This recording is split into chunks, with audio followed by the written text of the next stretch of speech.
Joshua, what's wrong? And don't say nothing. It's not nothing. I've received word from Cyril. The Undying have found Father's will, or something akin to it. His will? How? Where? In the crypt beneath Rosalith Castle. After Kupka was kind enough to drive out the Imperials, the Undying took the opportunity to recover what relics of the duchy yet remained. And in the process of doing so, they found a letter from Father. I'm surprised anything survived down there. Cyril asked that I join him in Tabor at my convenience. I have been meaning to go, but would you join me? Of course. I want to know what's in that letter as much as you do. Very well. I'm ready to leave when you are.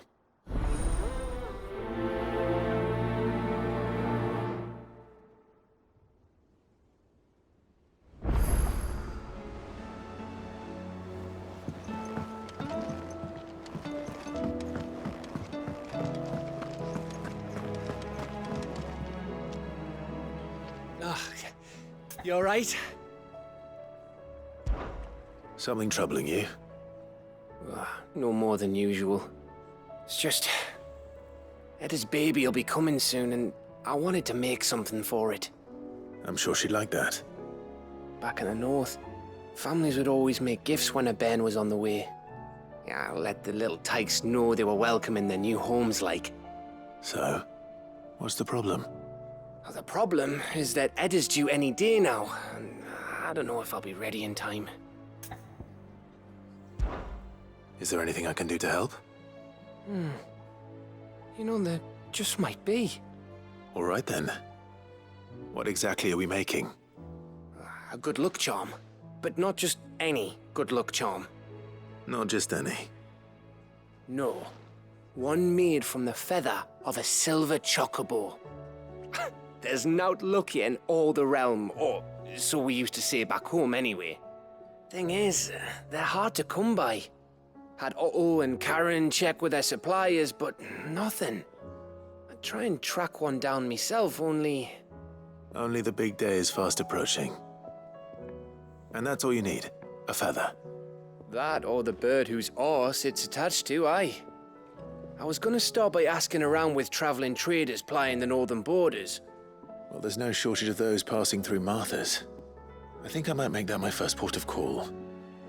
I'll let you know if I find anything. You're a good friend, Clive. I won't forget this.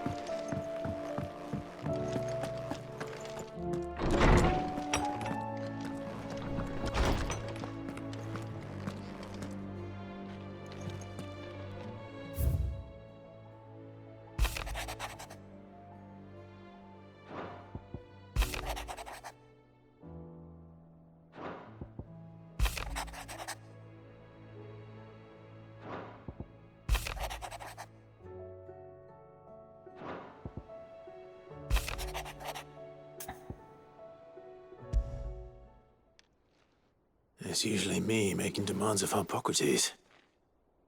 I wonder what this is about.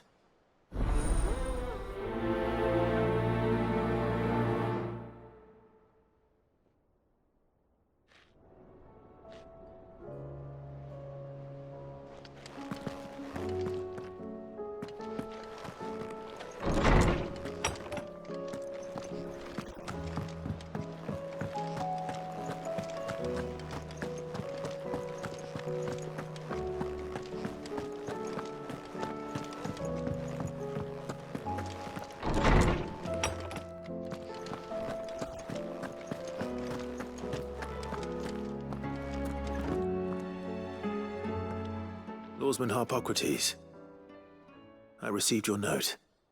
Ah, yes. I expect you're wondering what this is all about. You spoke of making amends with Dion, but I can't imagine what for. Then I should begin by telling you that I was once his tutor. This was some years ago, of course, before I joined Sid in his hideaway.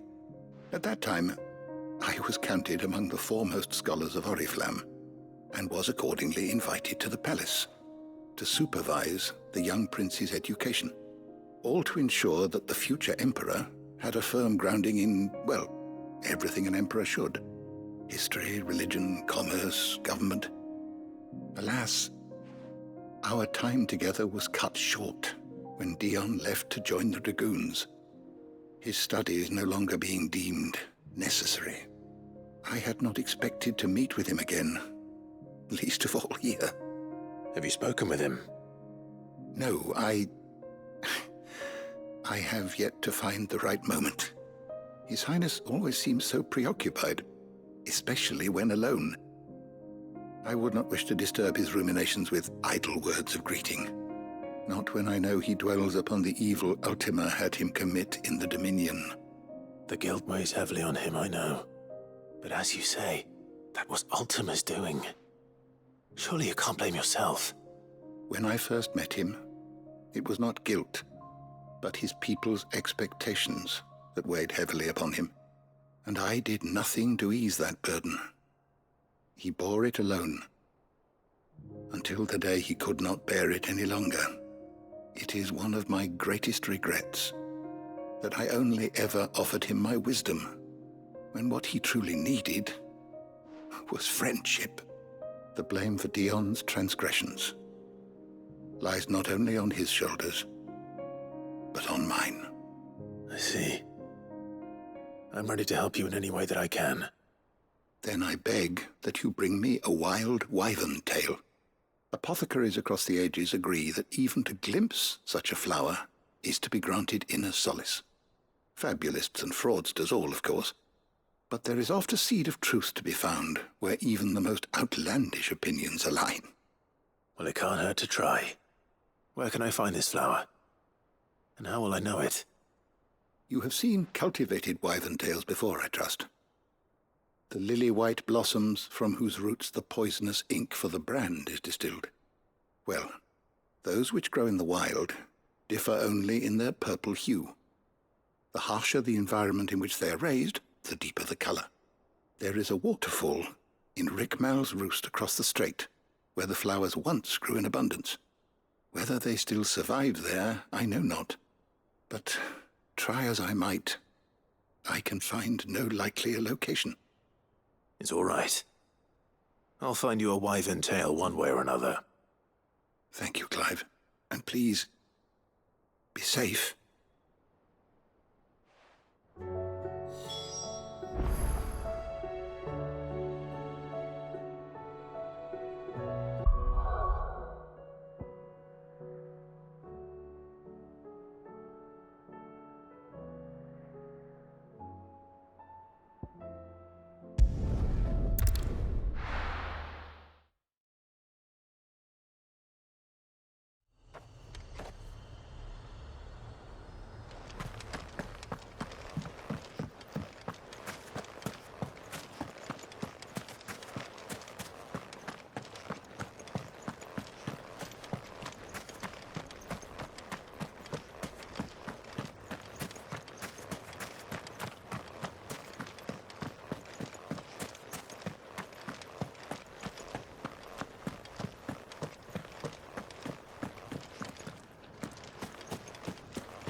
Fly, Ambrosia!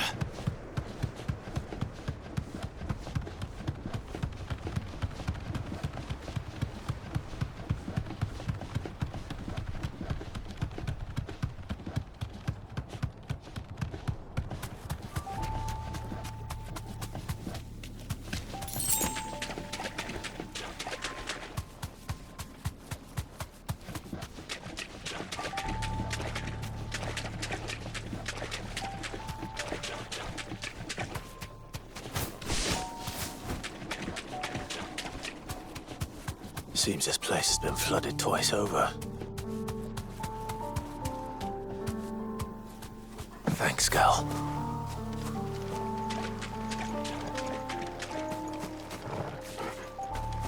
Purple flowers blooming next to a waterfall. Shouldn't be too hard to find.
Here they are. Might as well pick enough for a bunch, I suppose.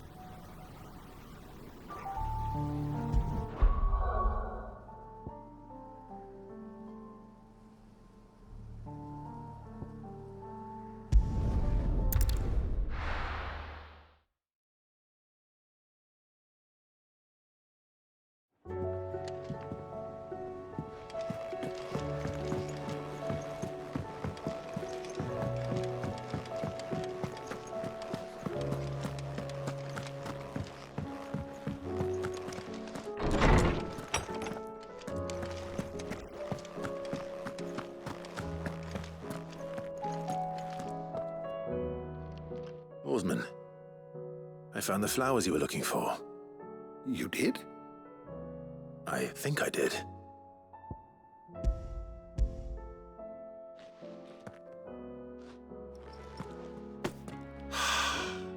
You did indeed.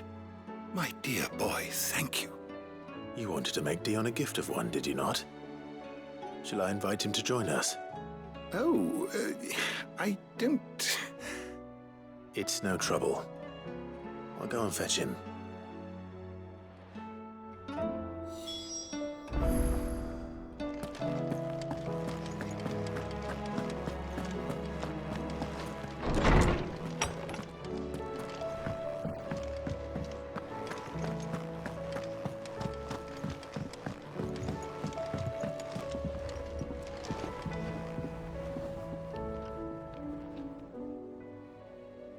Your Highness, would you do me the honor of accompanying me?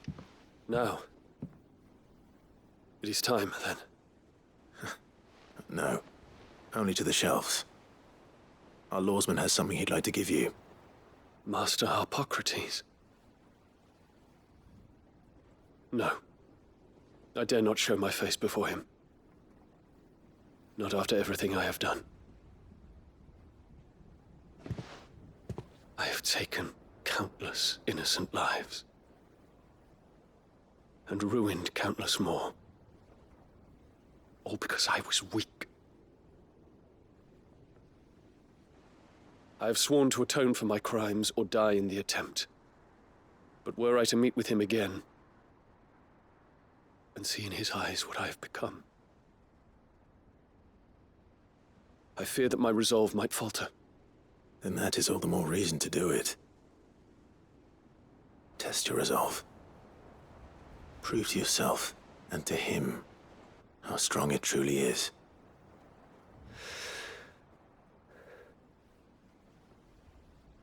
You are right. I must, at the very least, offer him my gratitude. Very well, then. Take me to him. Follow me.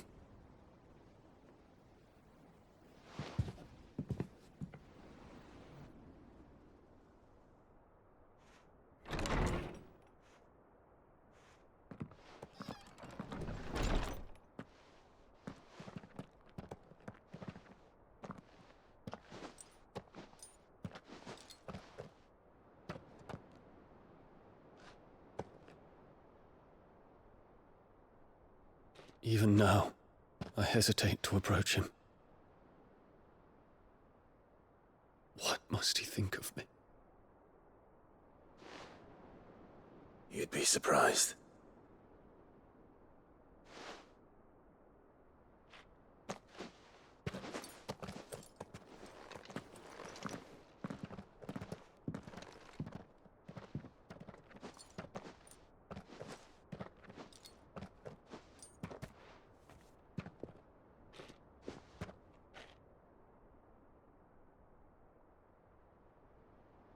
Master Harpocrates, pray, accept my apologies for leaving your tutelage before my studies were complete.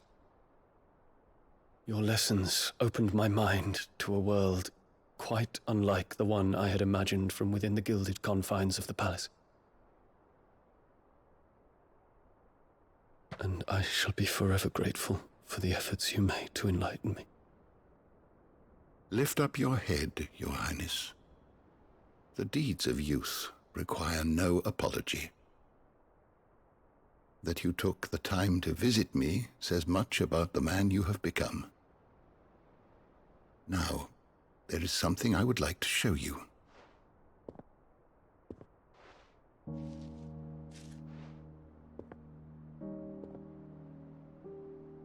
Is that a wyvern tail?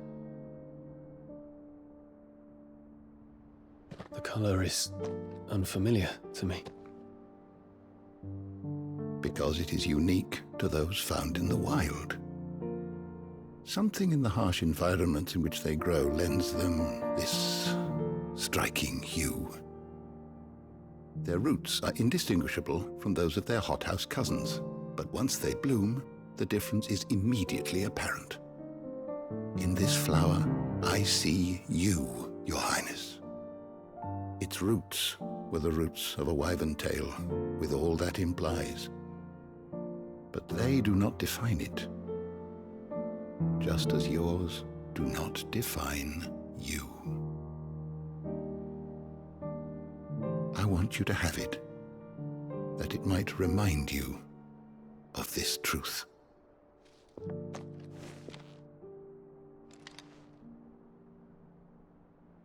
Master Harpocrates, I would ask of you a service.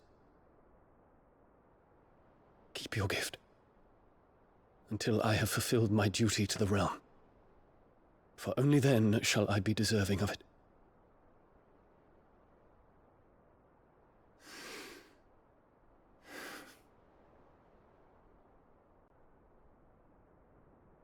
As you wish, Your Highness.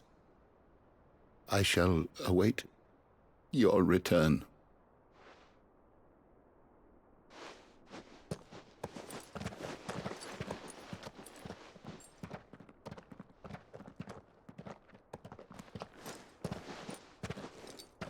Our roots do not define us. No wonder my stepmother didn't like him. For reuniting me with memories I had thought long lost.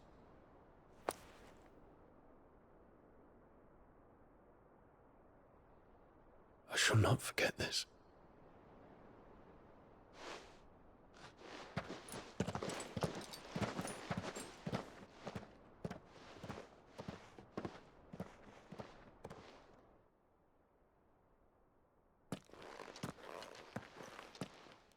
Thank you, Clive. Were it not for you, I fear I might never have found the right moment to speak with him. Not to mention the wyvern tales.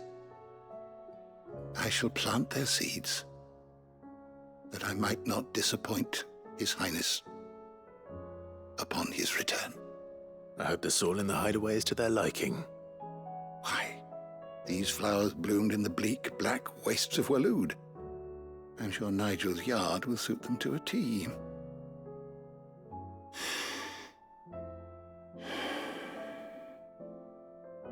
When it comes to expressing one's gratitude, I find that words are seldom sufficient. Here. What's this? A stolas quill. Or more precisely, my stolas quill. 'Tis said that an owl's feathers are steeped in the wishes it hears over its long lifetime. All those words just waiting to pour out onto the page.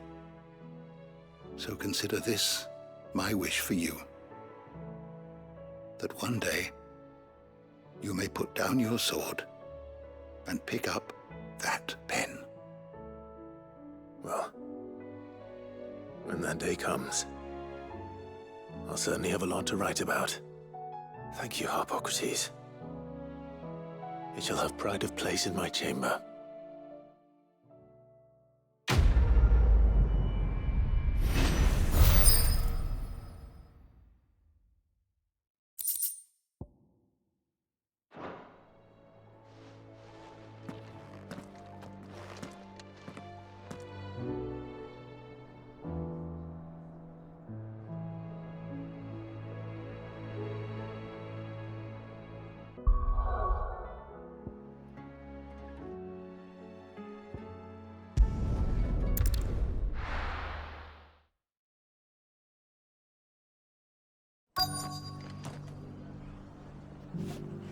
Let's hope one of the merchants here has what Gav needs. Excuse me. I'm looking for something. Oh, well, then I'm your man. A silver chocobo feather. Oh, or maybe not. Though you're not the first to mention the bird around here. There was a man stopped by the rest not long ago claiming he was attacked by a silver chocobo near some gutted hovel not far from Eastpool. Most took him for a braggart and a liar, but who knows? Perhaps there was some truth to his tale. We'll see. Thank you.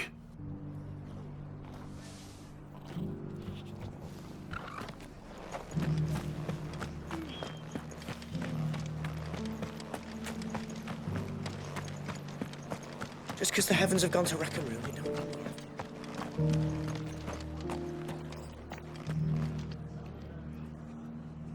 How do, traveller? You've the look of a man who could do with a new whetstone. Or perhaps a bawdy etching of the Vicerine. Maybe another time. I'm looking for a silver chocobo feather. If that's the case, rumours are all you're likely to find. No one has seen a silver chocobo for years. Word is they were all hunted for their feathers. Some northern nonsense about bringing good luck. Didn't bring them much, nor their bows. If any are still out there, I reckon they'll be doing their damnedest not to be discovered. You're probably right. Thank you anyway.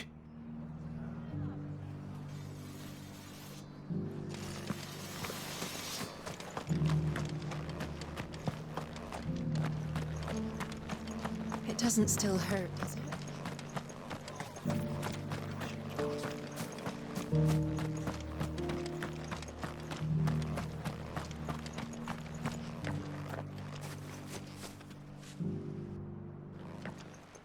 Can I help you with something?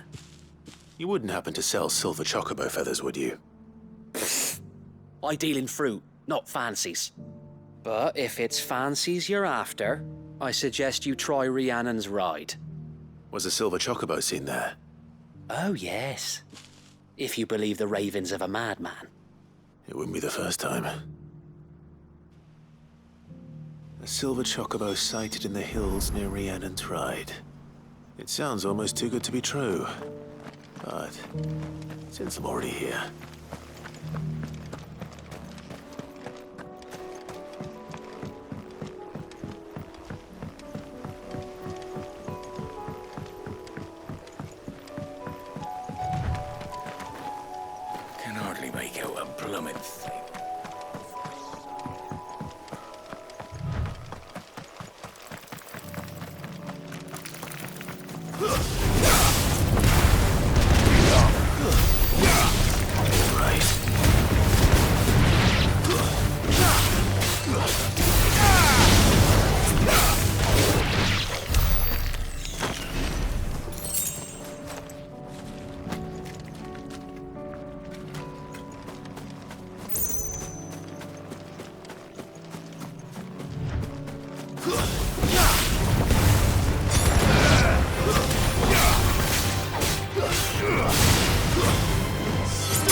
Tracks.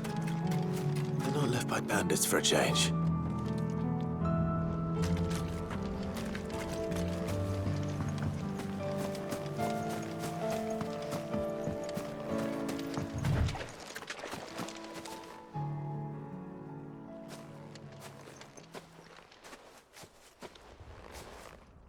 More tracks. And these look fresh. The Chocobo was here. And recently. Perhaps it still is.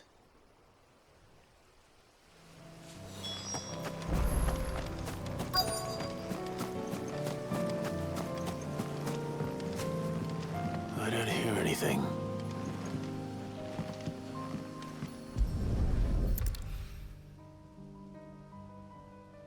Well, I'll be damned.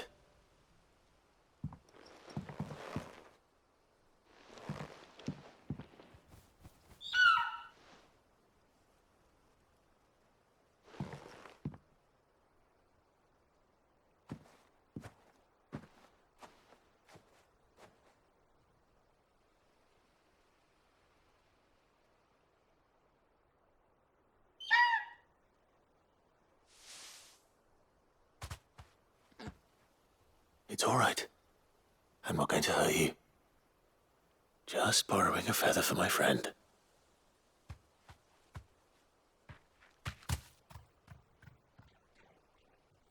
Thank you. Let's get this back to Gav before they change their minds.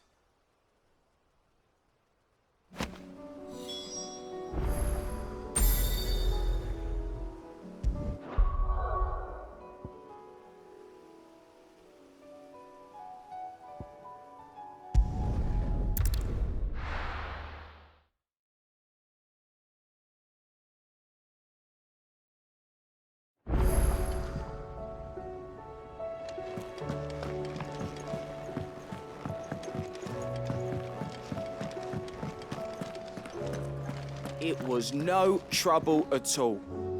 Still, I appreciate it.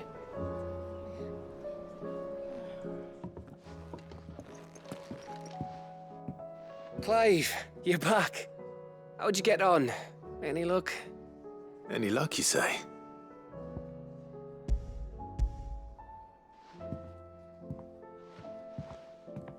Crystal's crack.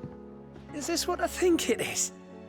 Where in the hell did you find it? It's a long story.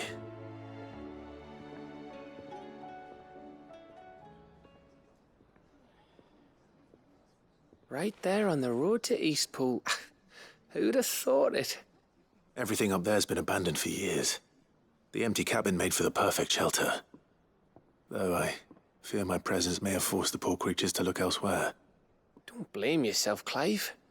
The Blight's right on Eastpool's doorstep. They'd have had to move on before long, even if you hadn't have turned up. They'll find a new home. Trust me. After all, that's what us endangered animals do. Anyway, what matters is, you managed to nick us one of their quills before they could run off. And now all that's left is to fix it to the carving. I didn't know you could carve. Reckon there's a lot you don't know about me. Like the fact I'm as good with a whittling knife as I am with a sword. And that bone Ember gave me's a dream to work with. What did you say it was from again? An Avis? But it weren't your Avis, Sid. I slew one of my own at last. So all those long nights in the pit finally bore fruit. I'm proud of you, Ember. Don't speak too soon. I ain't done my trial yet. There we go.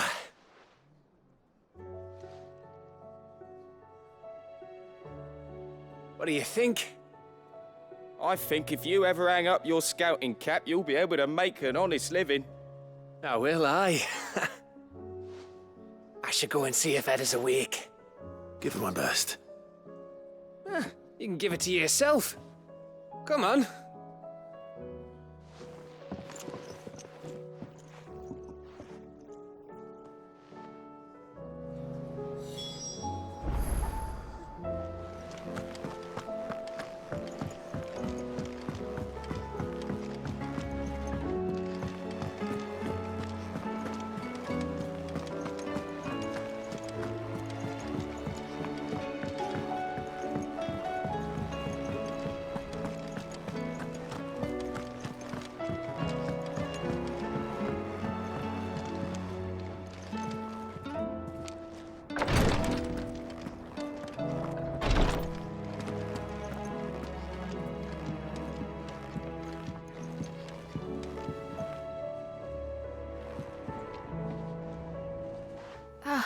Me lords. How are you feeling? Well, thank you. Is something wrong? Wrong? No, nothing like that. What it is... Go on, please.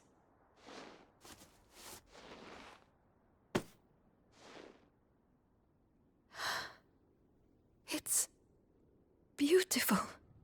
Did you make it? We did. Aye. It's from all of us here at the Hideaway. Your new family, like. It's a good luck charm. We may come up north when a band's on the way. I mean a baby.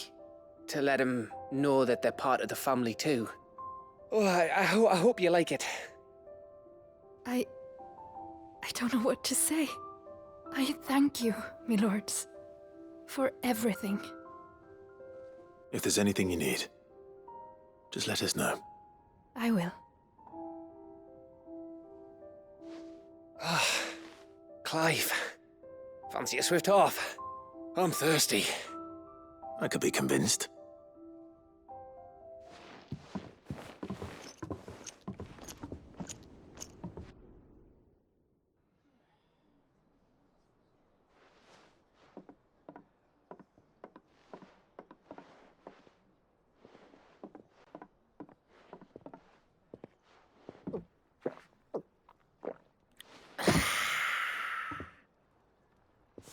Don't you think you've had enough? No, we're celebrating. I'm gonna be a father. I think Edda might have something to say about that. You know what I mean. Bit of light in these dark times. Wasn't long after me 10th name day, my mum told us she was with child again. I was over the fucking moon. I was looking forward to having a little one to lord it over, what with me being the runt of the litter. Thought I'd finally have a chance to prove to the world that I could be a big brother. Imperials came the day she went into labour. Had myself a baby sister. And then I didn't. Me whole family gone in a blink, while I hid in the cellar like the spineless little arsehole I was. Great brother I turned out to be.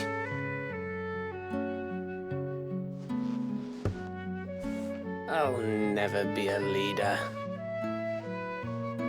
And I'll never be a hero. I'm just a daft little dog who comes running when his master calls. I'll never be like you, or Sid, or Jill, or even Torgal. Have you finished? Maybe.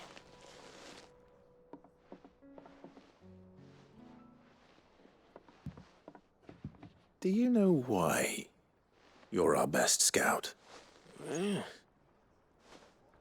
Because you don't need anyone to hold your hand. Without your resourcefulness, your courage, your determination, I don't know where we'd be. Maybe hanging off a cliff like, That was only the once. Exactly. You learned from it. And here you are after Founder knows how many missions, stronger for everyone. And let's not forget Rosalith. Who was it who freed me from the dungeon? Who was it who ran to Jill's rescue? That would be me. Because you're our brother, Gav. My brother.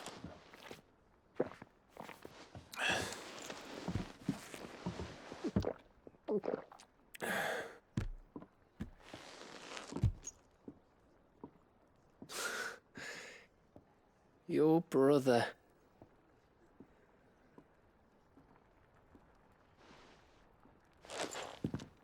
Which means that when the time comes,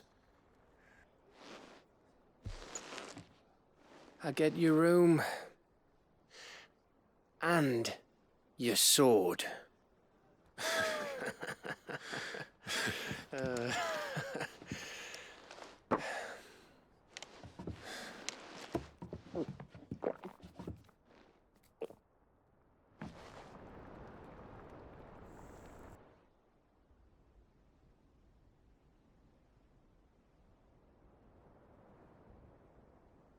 I may have had one too many. you may have had 10 too many. I said I was thirsty. Better get back to work anyway, after I walk this off. Clive? What is it? Thanks for, you know. I know.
Your Grace, my lord, I trust your journey was not overly onerous. Cyril, you found a letter from Father? Yes, I have it here.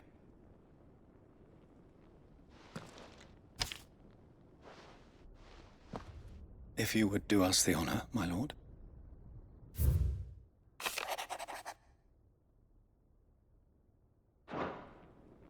An inheritance. It would seem the late Archduke penned this missive shortly before his passing. The day before we left for Phoenix Gate. What are these plans he spoke of? His plans for the duchy, Your Grace. Your father entrusted them to my predecessor, the former bearer of the burning quill, who entrusted them in turn to me. The complete emancipation of bearers is their stated aim. But your father's dream did not end there. His Grace also spoke of building hospices to care for those stricken by the curse, and the founding of a new university to further the development of non-magical technologies. With the blight spreading ever more widely across the twins, Archduke Elwyn saw this as the only means of securing Rosaria's survival. He wished to see men and bearers treated as equals. To see centuries of common wisdom overturned. Small wonder he did not think it achievable within his lifetime. But he thought it achievable nonetheless. Had he not, he would never have written this message. Nor would he have entrusted his vision to his most faithful aides, those who would have stood with you, shielded you from the machinations of the less benevolent personages at court. It's a pity only they are still with us. 'Tis true that those most loyal to your father were the first to suffer the Duchess's wrath. But one at least remains, and she has come bearing gifts. What do you mean? Mayhap it is better that she explain, my lord. After all, the duties entrusted to me by my predecessor extended only to recovering His Grace's will and arranging a meeting with the one who might execute it, or a part of it at least. And where is this woman? She awaits you in the archive, Your Grace. Thank you, Cyril. Shall we then?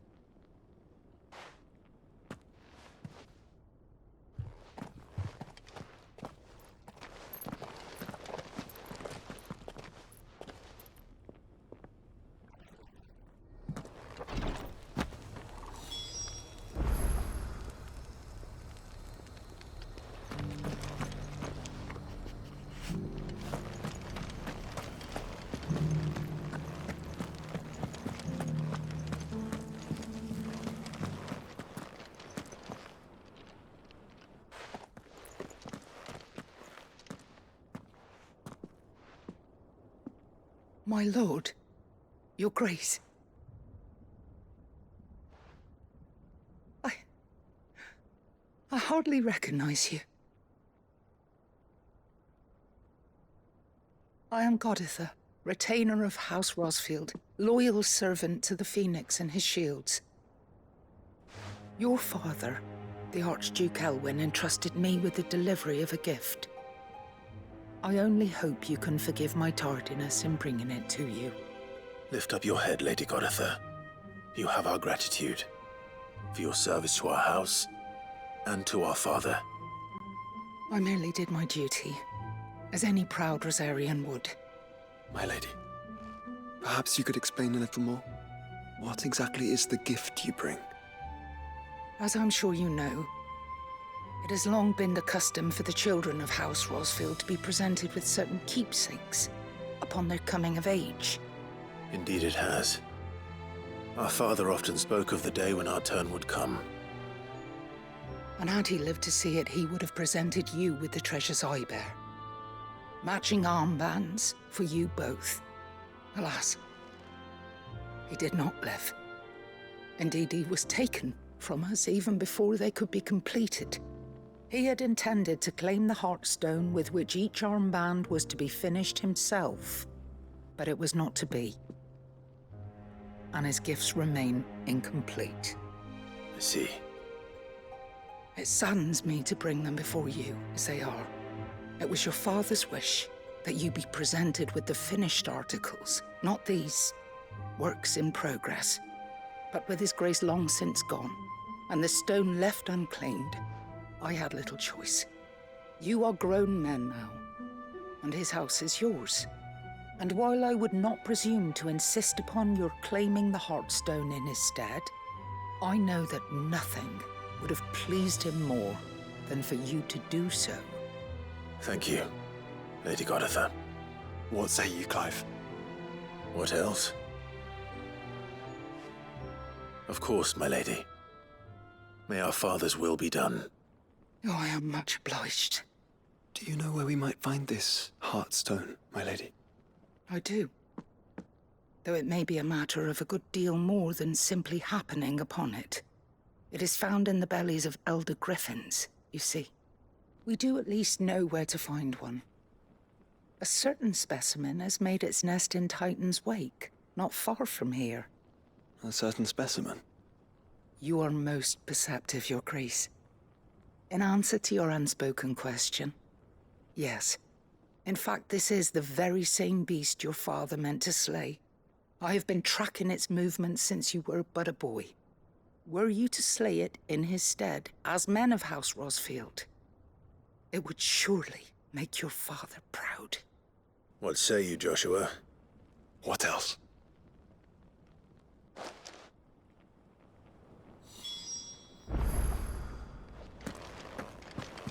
Titan's Wake is to the south of here. But we must not be hasty. The good lady has been disappointed once already.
Eyes peeled, Joshua.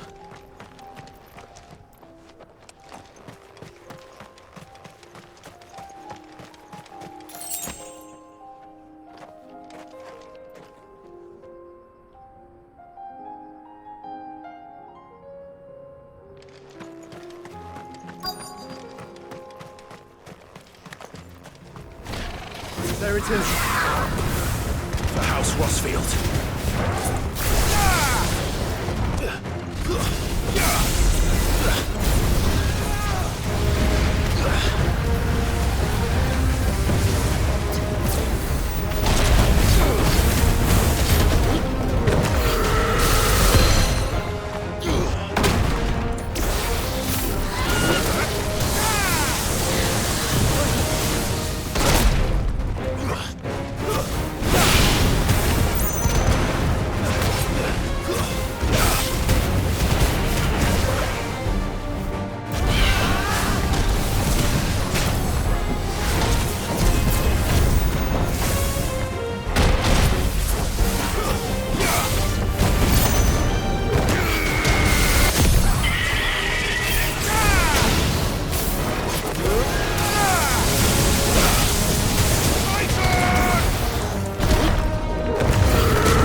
Is this the Heartstone? I expect Lady Goditha will know.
I can walk from here.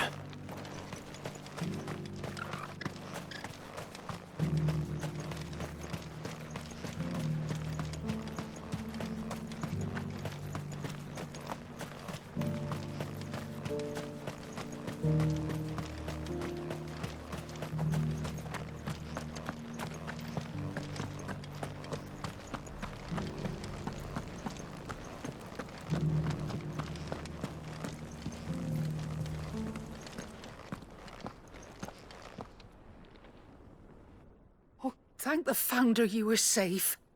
The Griffin is slain then? And the Heartstone claimed.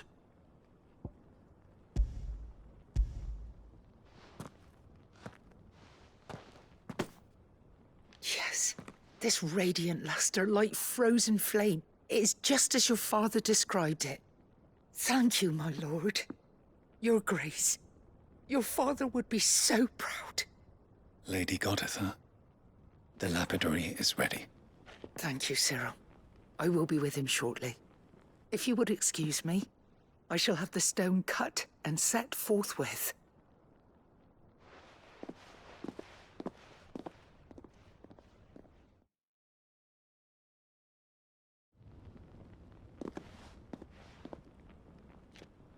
The armbands are complete. Pray, take them.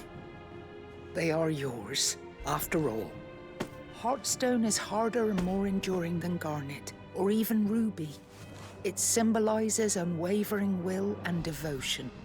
And the graven vines encircling the stone represent the unbreakable bonds between you. It's a message. Father knew we had enemies both inside and outside the duchy. Enemies who would thwart his vision. Only with unwavering devotion would it ever be realized. And only if we stood together, as Phoenix and Shield, as brothers in arms, only then might those enemies be overcome. Indeed. His Grace knew the enormity of the task he would entrust to you, his heirs. But this was more than just a message. It was a promise. That he would always be with you.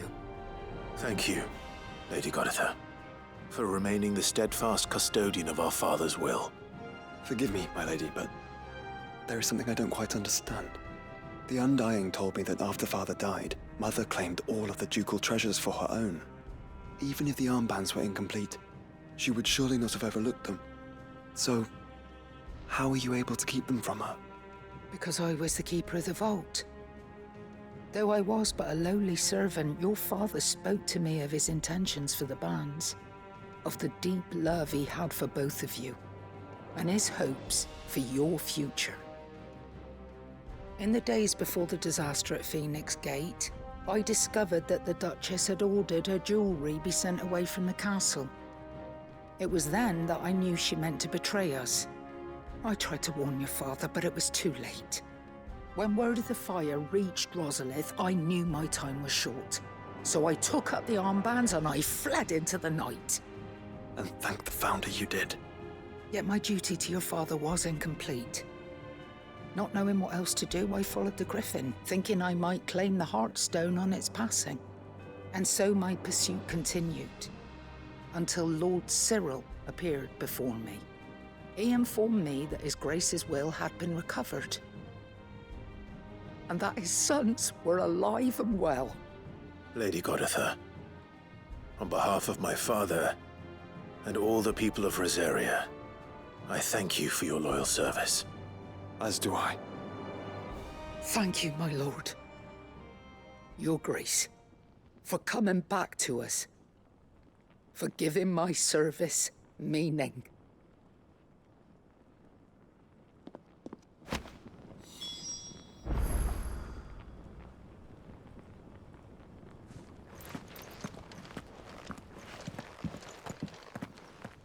The bands suit you well. It must be gratifying to finally receive the inheritance that was denied you for so long. It is. And we thank you for the part you played, Cyril. If you would permit me to play my part a little longer, might I suggest that you make your way to your father's memorial atop Hawk's Cry Cliff? Let him see that you have received his blessing, and that his vision lives on in you. I suppose it would be churlish not to. What do you say, Clive? Shall we pay Father a visit? I think we should. I was hoping to be able to offer him my thanks before we left for Origin. Your father's helm is enshrined there. It has been since the day we recovered it from Phoenix Gate. I prithee claim it, for it too is a part of your inheritance, and I do not doubt that your father would prefer it in your hands than perched upon some lonely rock. Thank you, Cyril.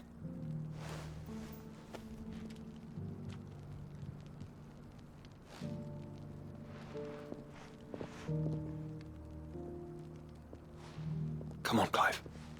He's waiting.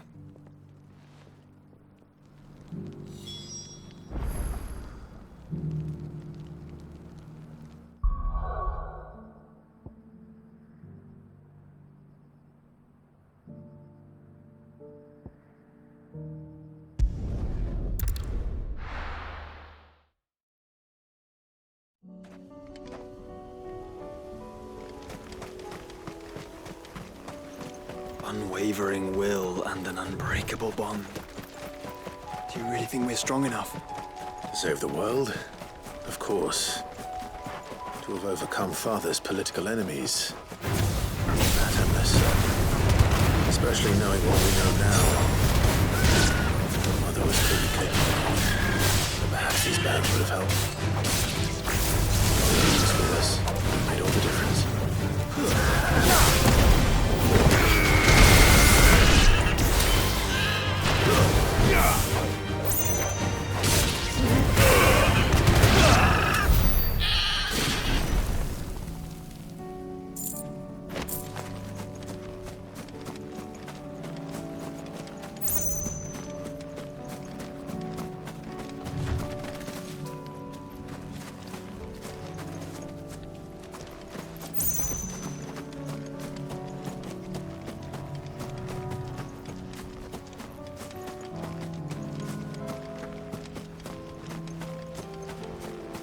It's just back there.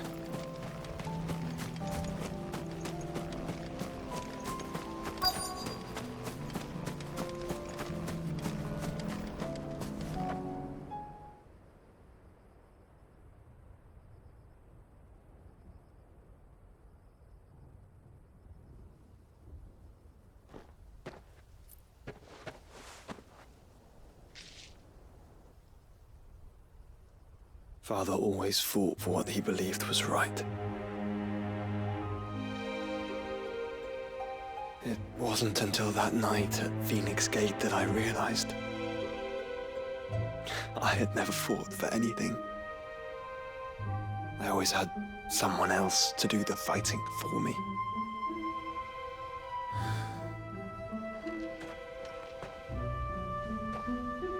No matter how fate conspired against him, he never lost heart, never looked back, never stopped fighting. To me, he was the greatest of men. I've been trying to live up to his ideals ever since.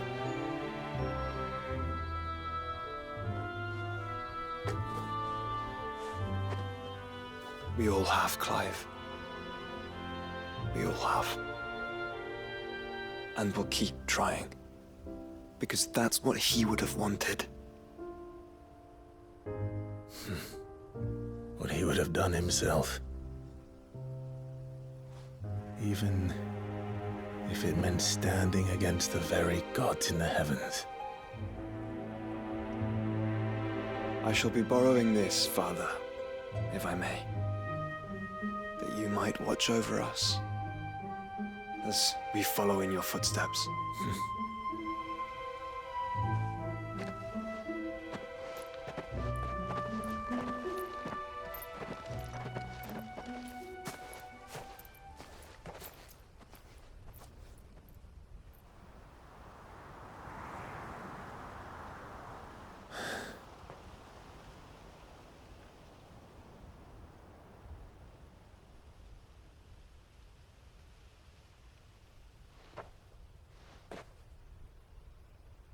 We won't lay you down.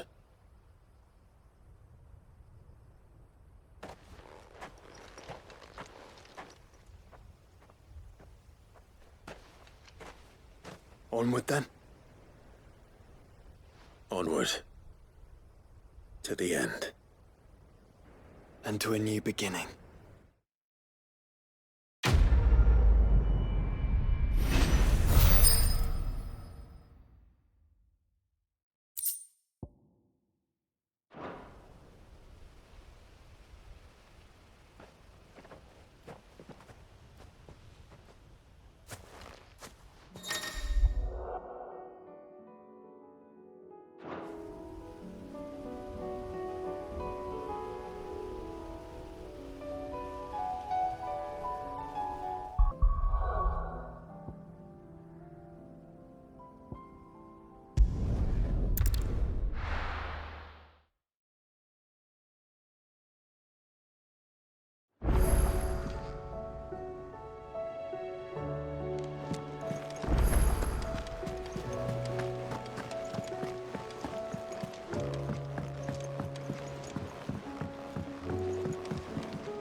How are you doing? Quick look.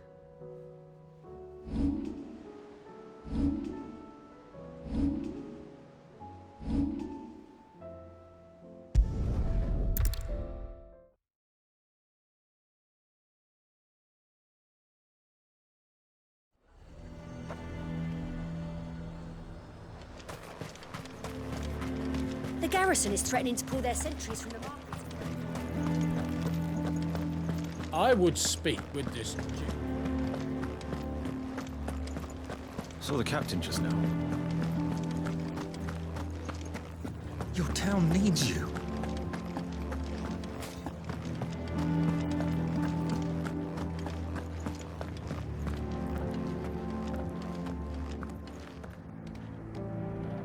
Do you have a moment, Clive? What is it? It's the Duke, unsurprisingly. His Eminence has assumed full control of the garrison and put every able-bodied man to work on the fortifications. The town was left all but unguarded, so Philippe was compelled to form a citizens' watch to fill the void.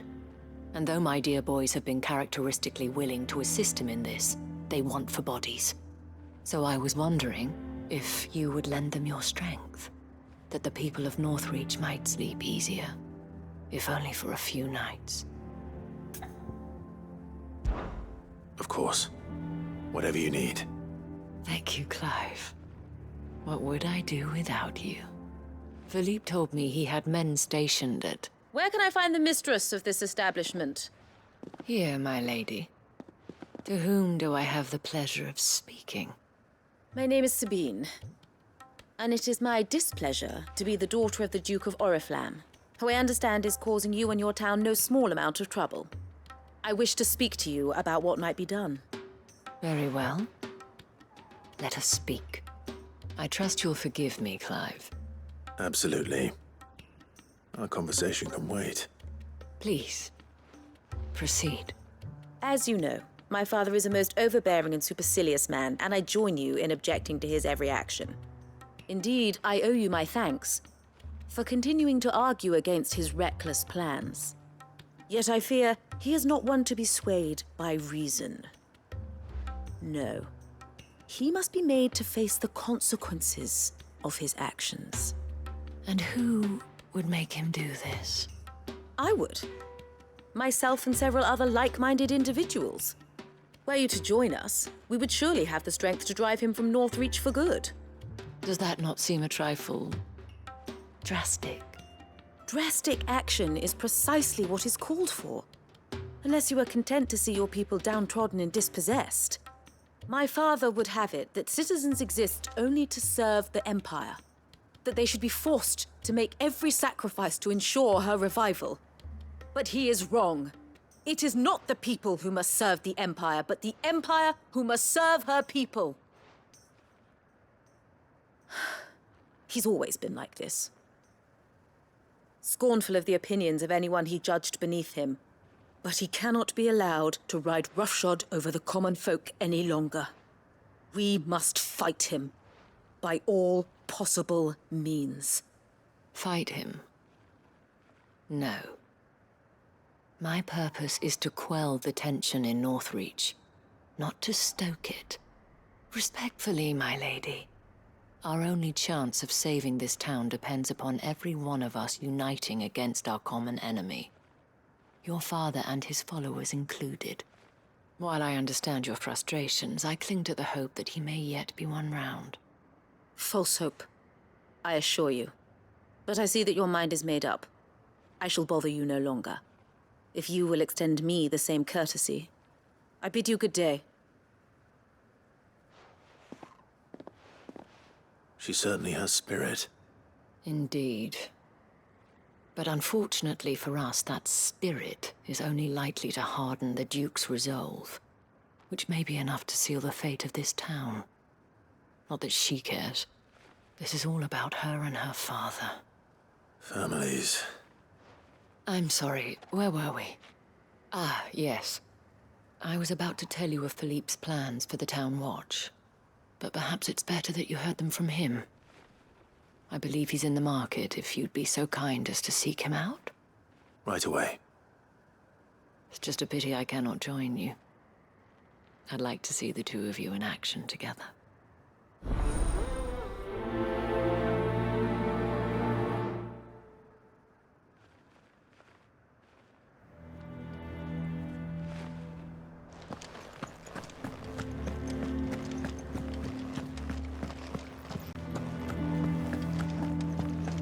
Your town needs you.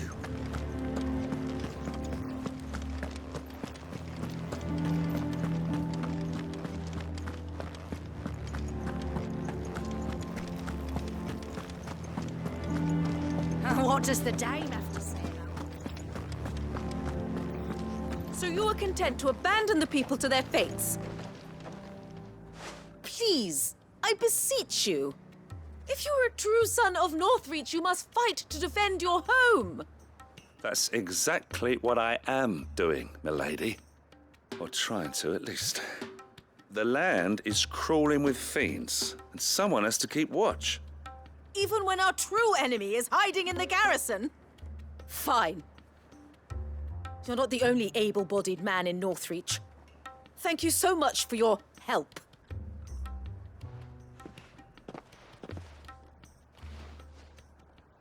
She cornered you too, then? Could hardly get a word in edgeways. Like father, like daughter, eh? She made an uninvited appearance at the Vale earlier, hoping to convince the Dame to join her in fomenting rebellion. I bet that went well. Her ladyship seems to have a way with people. Anyway, what brings you here? Our mutual friend thought you might welcome some help. Oh, she did she? Right as always. In fact, you're just the man. We've had some reports, you see. Sightings of, you know what. They're back. Seems that way. All over, too. We haven't been able to confirm anything yet, but if you're willing, you could go and see what's what. All right. Where should I look? You know Grieger's Weep? One of the sightings places them somewhere on its shores. I'm on my way. Thank you, Clive. I'll look into one of the other sightings. Let's rendezvous back here later.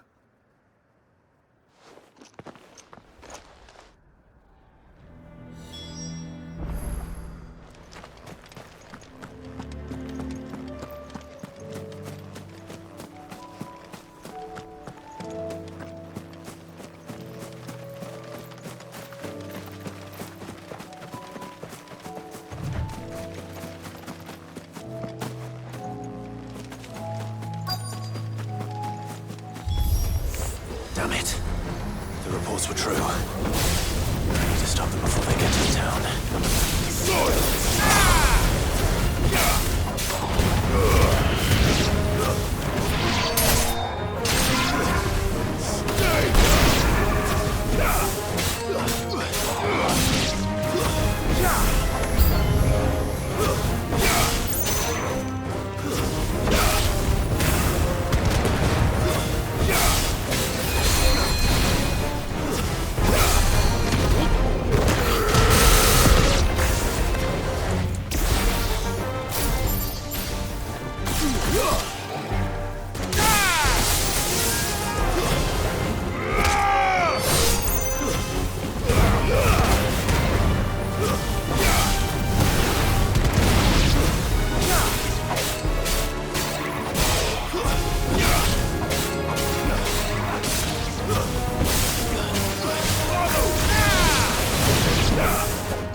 Call that a test, Ultima?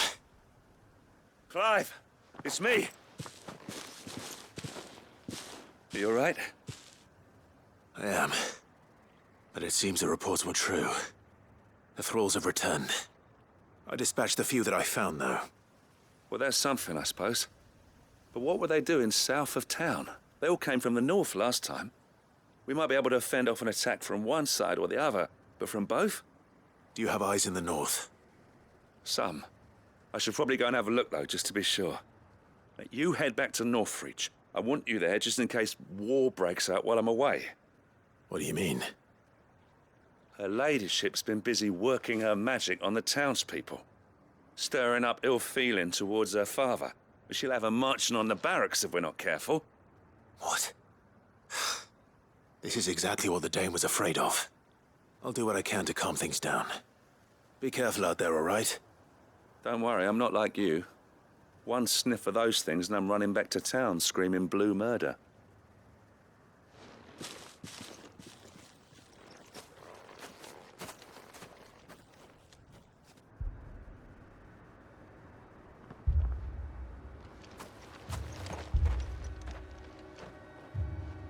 Do you not see, Father? The people of Northreach have given enough, and only a fool would ask for more. Listen to me, Sabine. Where would our people be without their country, hmm? The Empire is their sword and their shield. It is she that ensures they can live without fear. And now she teeters on the brink. Without their sword, how will the people fight? Without their shield, how will they protect their kin? Can the unarmed stand against the advancing hordes? No. But there is yet hope. A new shield, a new sword. A new empire. We can rebuild Sandbreck, just as great Grieger wills it. Perhaps we could, Father. But we don't want to. Not if it is built on the broken backs of the people. Please, let us not quarrel in the street. You must see that no good will come of this. Our fight is not with each other. but with the threat that draws ever closer to our gates. A threat that your sword has yet to rid us of, Your Eminence. You will hold your tongue, whore! You may have filled my daughter's head with your heresy, but I will not be corrupted. Corrupted? Your daughter's opinions are her own, as you would know if you had ever deigned to listen to her. At least I hope they are your opinions, and not posturing born of a family feud. Northreach deserves better than that. Northreach deserves better than you, Carla. Yes, I know who you are. The slut of Twinside who bedded a branded. Jealous, are you? That a woman might choose a bearer over a pious man of Griega. Clive! I met a swarm of thralls coming south from Oriflamme. Hundreds of them. Too many to count. Oh, fuck. No. Work on the fortifications has scarcely begun. We will retreat to Caernarvon and there make our stand. Did you hear me? That was an order! While this is but a heartfelt plea, let us make our stand here and protect our homes. Protect those that we love. Together, for Northreach!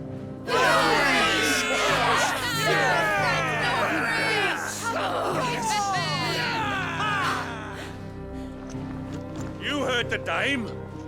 What are we waiting for? Pikemen to the gates. Archers to the roofs. Quickly, come on!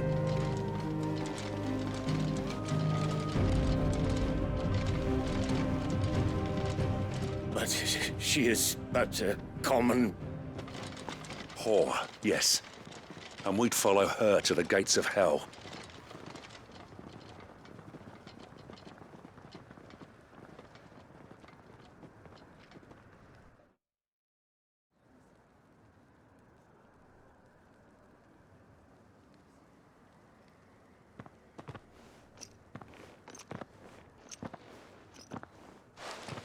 The men have their orders, and they look like following them.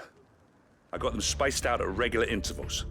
Whichever direction the thralls strike from, there'll be someone there to meet them. Thank you, Philippe. Rest assured the people will play their part.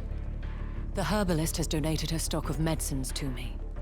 Should any of your men be injured, take them to the Vale. We'll see to them there. Thank you, milady. I will. I'll play my part too. You still want for numbers. Unlike the enemy. I only hope I can go some way to evening the odds. Philippe, can I leave the south in your hands? I doubt the thralls by the lake were the last of their number. Of course. I'll lead a party down that way so we don't get taken by surprise. What about you? I'll make my way up the road to Oriflamme. I fought a few of these things. And while I can't promise to hold them all back, I should be able to thin the herd. All right. But take care. Thank you. Both of you. You can thank us when it's over. Till then, madame.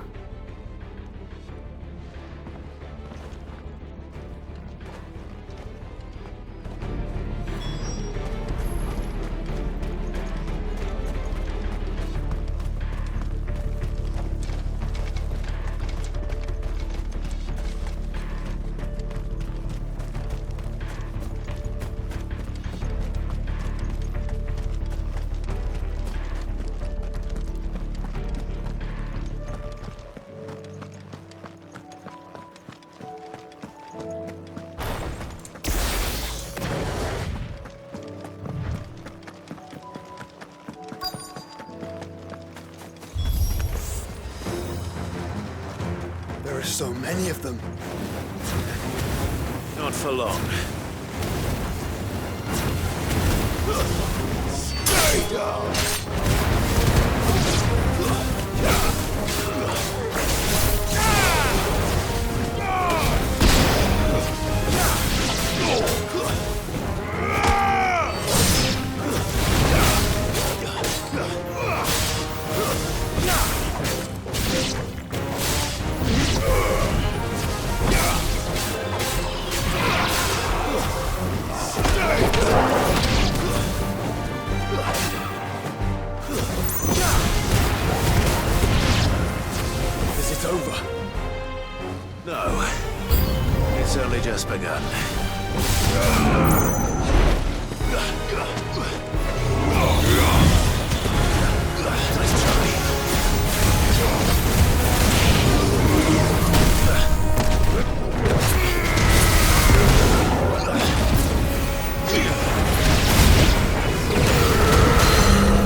That looks to be the last of them.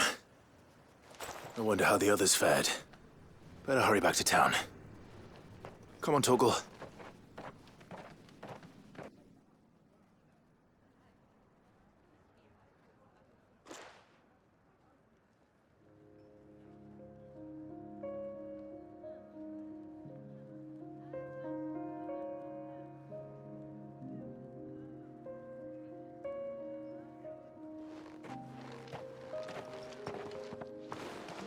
Clive, it's good to see you. And you. The road to Oriflamme is clear. How did you and your men fare? Well, we ended up fighting for our lives down by the lake. Took a few nicks, but nothing the girls of the Vale can't put right. Glad to hear it. Well, it seems we've survived. For the time being, at least. I thank you both for answering the call. You were right. And I was wrong. About everything. I had thought that the only way to unite the people was under the banner of Empire. That without a strong hand to guide them, they would drift apart. To be borne hither and yon by the eddying currents of fate. But you brought them together. Not by force, nor by the exercise of goddess-given authority, but by simply being one of them. By knowing what they feel, because you feel it yourself. Our purpose was ever the same, Your Eminence. You were merely distracted by a loftier vision of empire and glory, while our eyes beheld matters closer to home. You have the right of it again. As did you, Sabine. His radiance said it himself. Sanbreque is naught without her citizens. I forgot that, and I am sorry. I'm sorry too, Father. I should never have taken things so far. I only wanted you to understand how the people felt. How I felt. But my anger got the better of me. Do not blame yourself, my dear. This was my doing. I should have listened to you. To all of you. Your Eminence, Your Ladyship, I do not doubt that you came here with the best of intentions, but I believe the same could be said of us all. We all want safety, security, prosperity, not just for Northreach, but for the entire realm. And we may yet achieve it, if only we work together. Will you join us in this? Yes. We shall. Thank you, Your Eminence. Now that that is settled, I must go and see to the wounded. The Vale's doors are always open to any soldier in need of relief. And today there are more than ever before.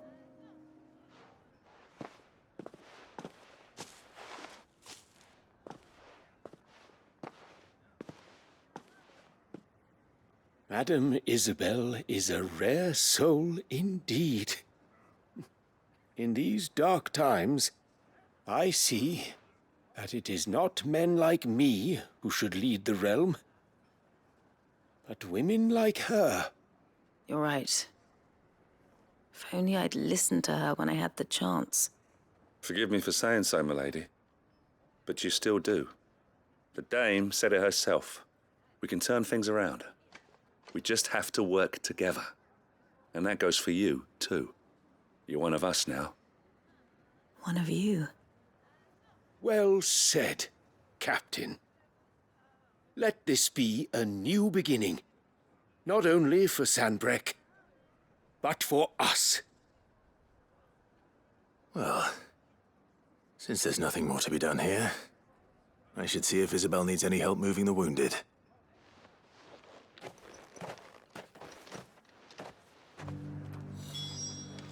Can we get you anything?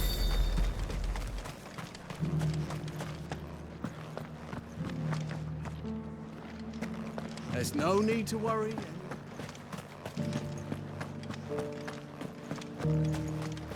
I saw several soldiers being carried to the Vale.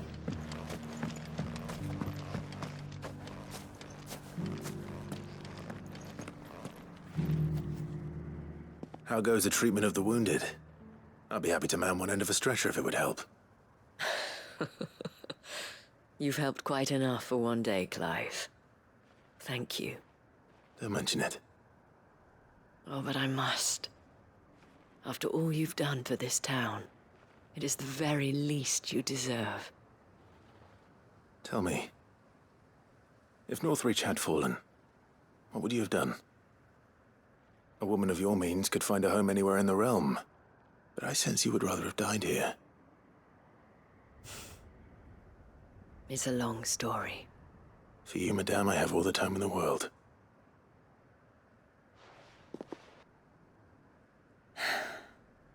Very well. Long ago, I had a life in the Crystalline Dominion. I was Carla then, courtesan to the nobility. So sought after was I that it was only they who could afford my time. Alas, those halcyon days were not to last. For naive as I was, I fell in love with a bearer. He was my master's guard, the gentlest man I have ever known. After they discovered us together, he was whipped bloody and forbidden from ever looking at me again. And so we fled. Not that we had anywhere to flee to. We wandered, aimless and starving, half dreading, half praying that the next day would be our last. Until we found ourselves here, in Northreach. It was the Vale that took us in, that fed us, clothed us, and healed our hurts.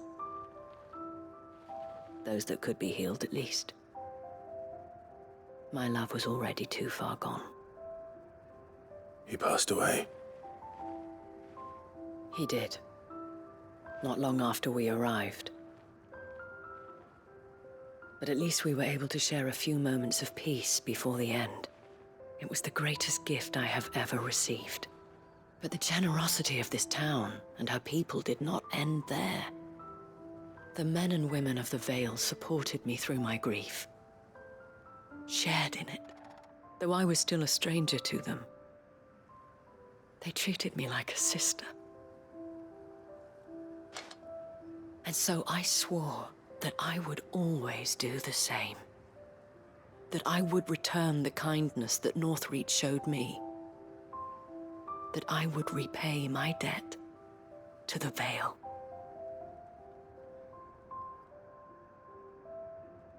Thank you, Isabel, for sharing this with me.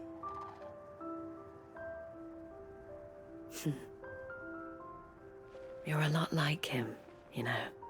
Perhaps that is why I have such a soft spot for you. Never stop fighting, Clive. And I shan't either. I know that it will not be easy to keep Northreach together. But our efforts will be rewarded.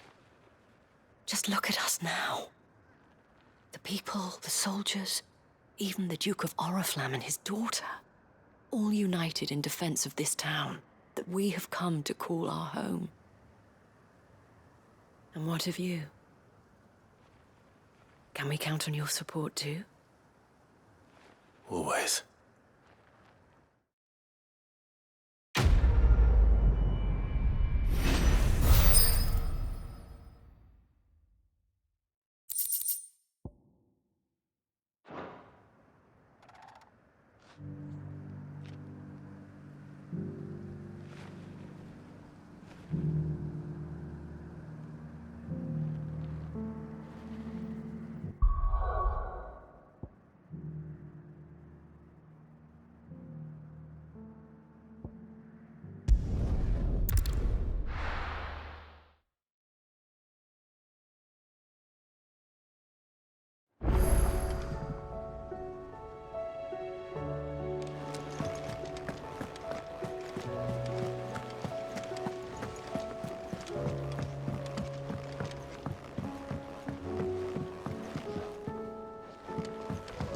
Twinside's hundreds of leagues away.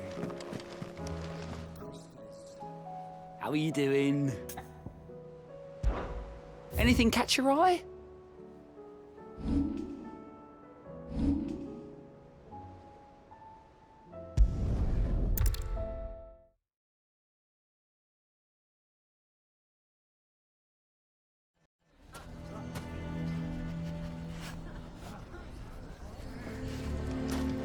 Why the hell?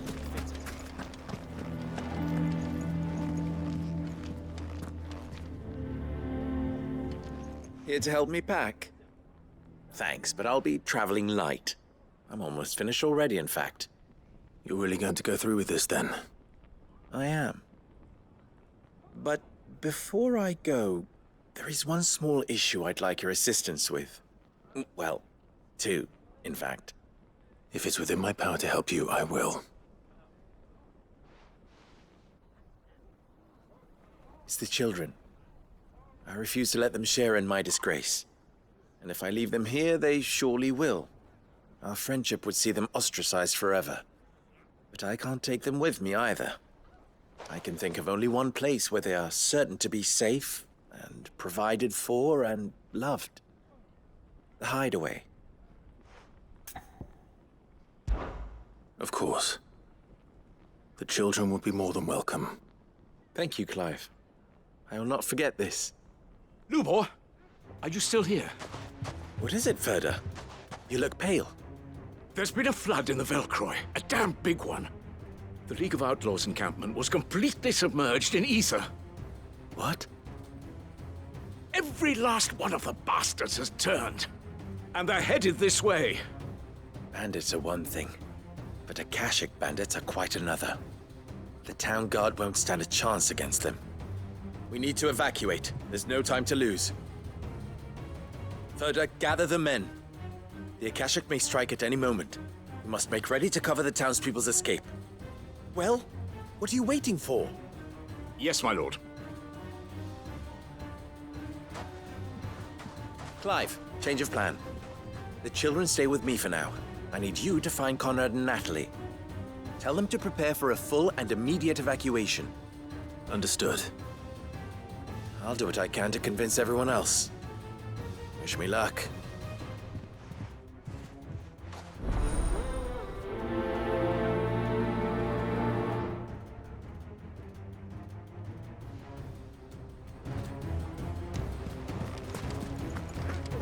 What's in a cave? You have to listen to me. They're coming. Why do they always have to make such a fuss? What's the commotion? That snake spitting his lies again by the sound of it.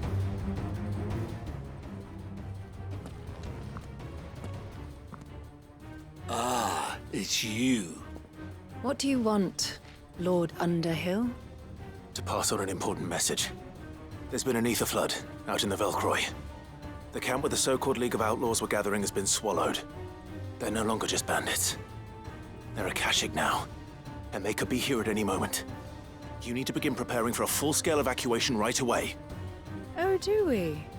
And who was it who gave you this disturbing news, might I ask? Lubor, perhaps? The man spreading the same poison out in the square as we speak. You may believe his lies, my lord, but we know better. But why would he lie about something like this? Some twisted attempt at revenge, perhaps. If he had not been unmasked, he may well have been elected our leader. A great honor for one of his kind. One he might well feel aggrieved at having been denied. Lord Underhill, forgive me, but it has become all too evident where your sympathies lie. Lubor cannot be trusted, and neither, therefore, can you. You may not trust me, but for the sake of your people, ask yourselves if there is any chance that this is true. There isn't. You can be certain of that. Now be off with you. You're making a mistake. Come, Clive. If our words will not move them, then we must find another way to help save the town. You're right. Let's speak to Lord Furder. Listen to me. They're coming.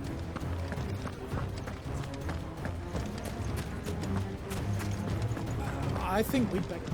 What's Lubor raving about?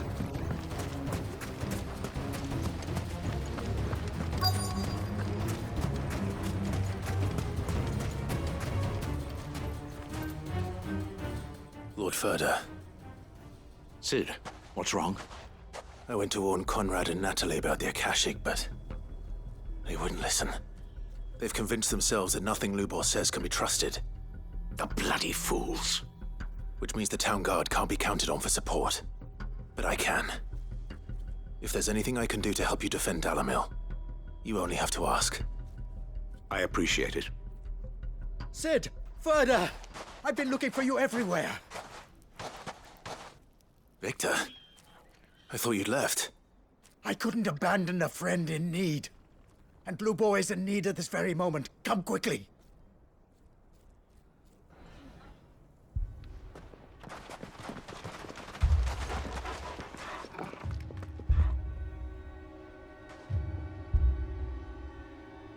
You have to believe me. The Akashic are coming.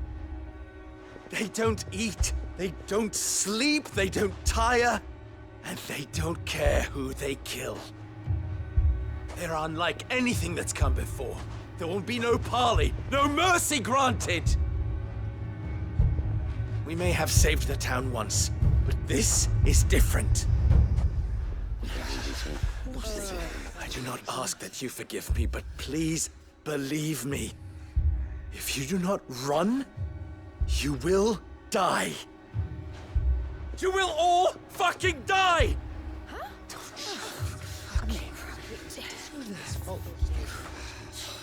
You'd like that, wouldn't you, bearer? Yeah, with us out of the way, your kind will be free to claim Dalamil for yourselves. You should run! Run, bearer! Yeah, run! Run! Far, far away! Run! Just go! Yeah. Yeah. Yes. Go. Come on, then. Go on. Go. Just go. Just go. Lubor. Wait. Someone's coming. Go. Come on. Stop! You're hurting him!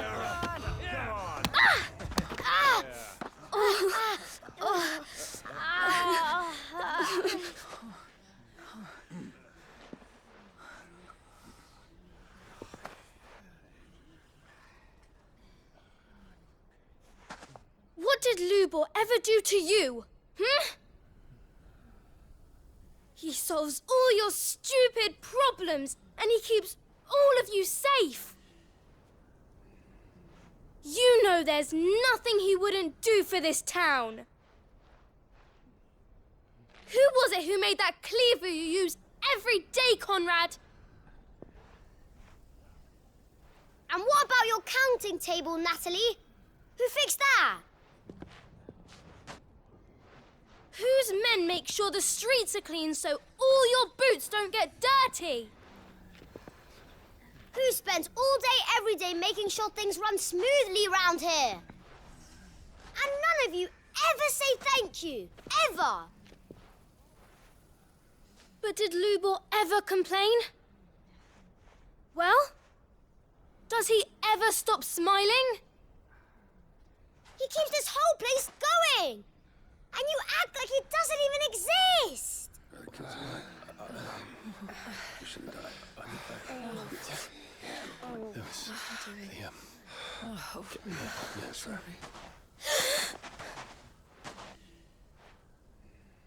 Lubor, we've heard enough. Wait!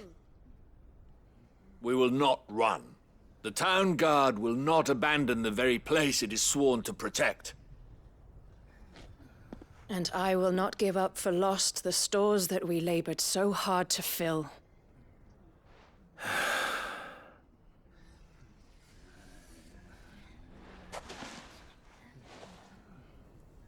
So tell us, how do you propose we deal with these Akashic of yours?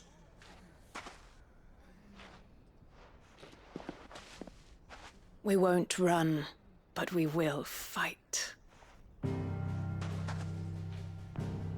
All right, then.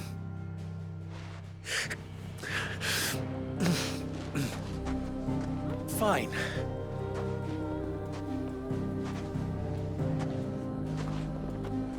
Gather round if you don't want to die.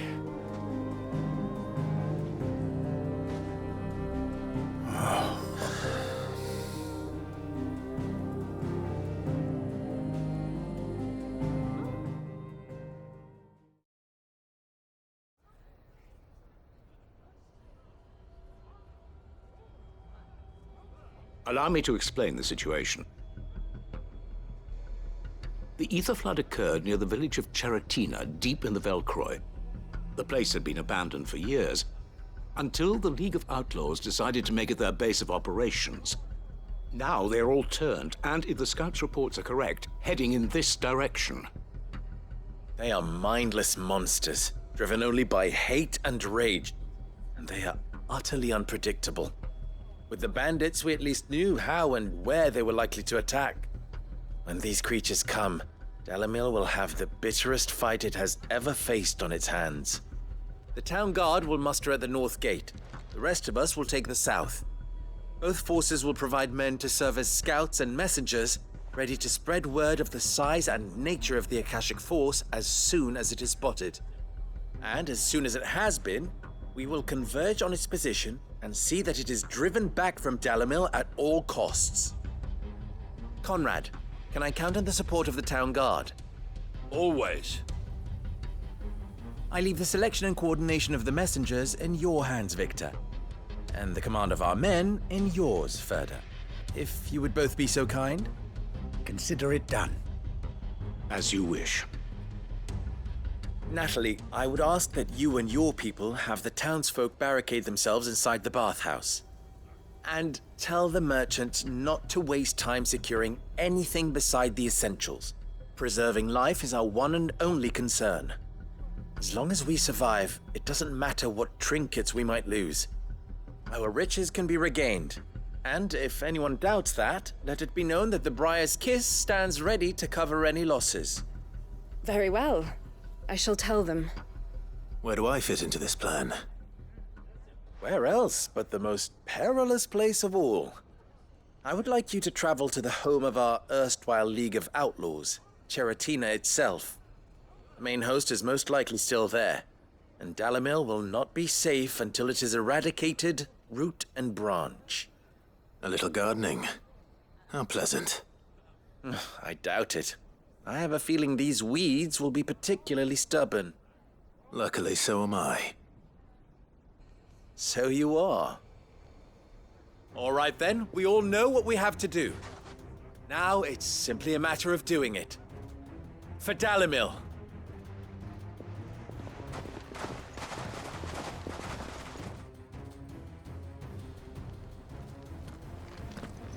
Looks like everyone's ready. I'd better not keep them waiting.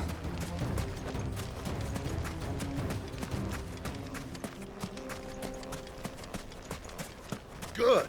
That will keep... The North Gate. Any man sighting an Akashic is to raise the alarm in the...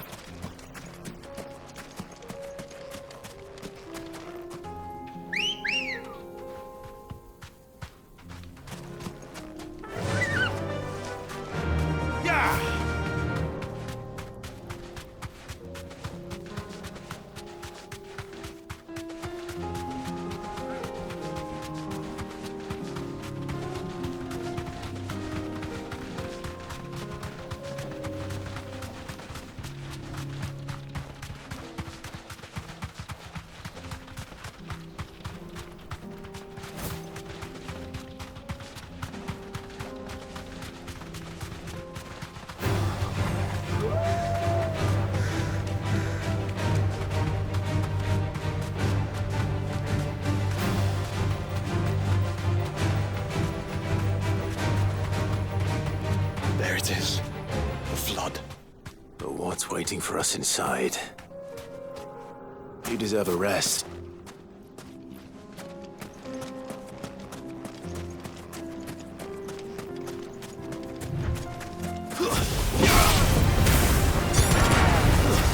Stay down!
Can't leave a single one alive.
The League is disbanded. I should get back to Dalimil and see how the others fared.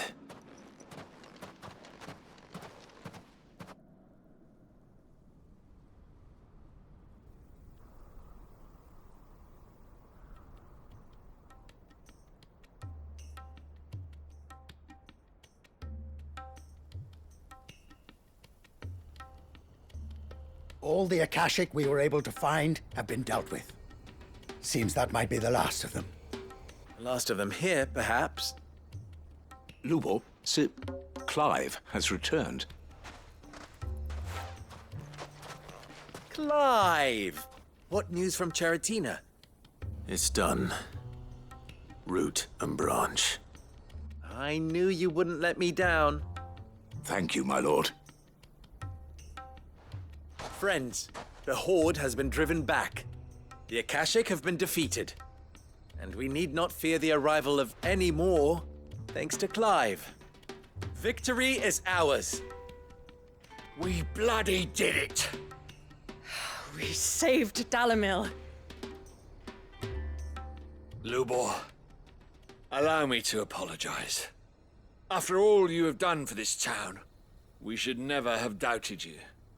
But we did. And for that we are truly sorry. We only hope that you can forgive us. We need you, Lubor. Dalimil needs you. So, if you would still like to be considered for the position of mayor, you have our backing. You do remember that I'm a bearer, don't you? We do.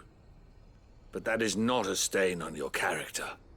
It is a stain on ours. We thought only of what we perceived bearers to be, not what you truly are. The man who saved Dalimil twice over. I see. But I will only accept your proposal on 2 conditions. Name them. Firstly, that you will both do everything in your power to rally your people to my cause. If the Town Guard and the Merchants League do not accept my leadership, it will be doomed from the start. Unity is the key to defending Dalimil, and I do not doubt that we shall need to call on our combined strength again. When that time comes, I will expect us all to pull together, just as we did today. Of course. You have our word. And secondly, you will accept that if I am to lead you, the mistreatment of bearers must end here in Dalimil. Any bearer within our walls shall be afforded the same rights as any other citizen. They will not be judged by what they are, but who they are. As we failed to do, and came so close to losing everything. We agree to your conditions. And we have only one in return. That you continue to work for the good of Dalimil, as you always have. Condition accepted. Well then, it seems my mayorship is all but confirmed. Do I get some sort of special hat?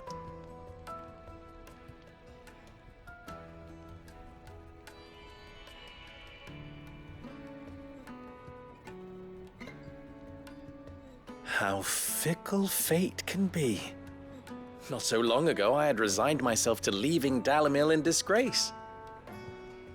And now, I find myself her leader. Here. For everything.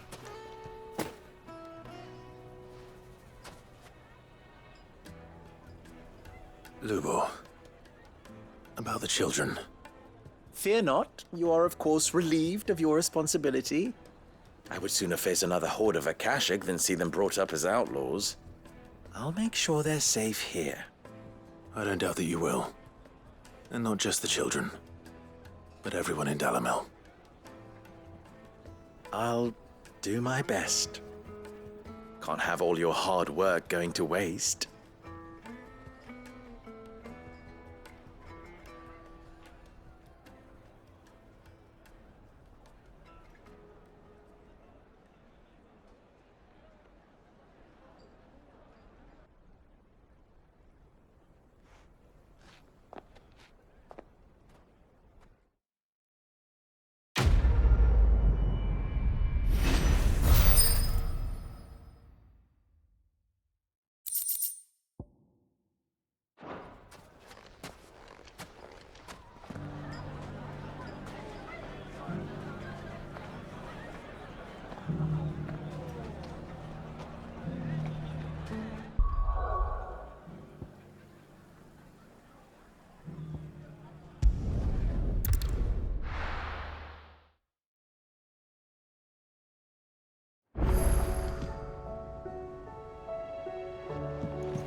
Twinside's hundreds of leagues away.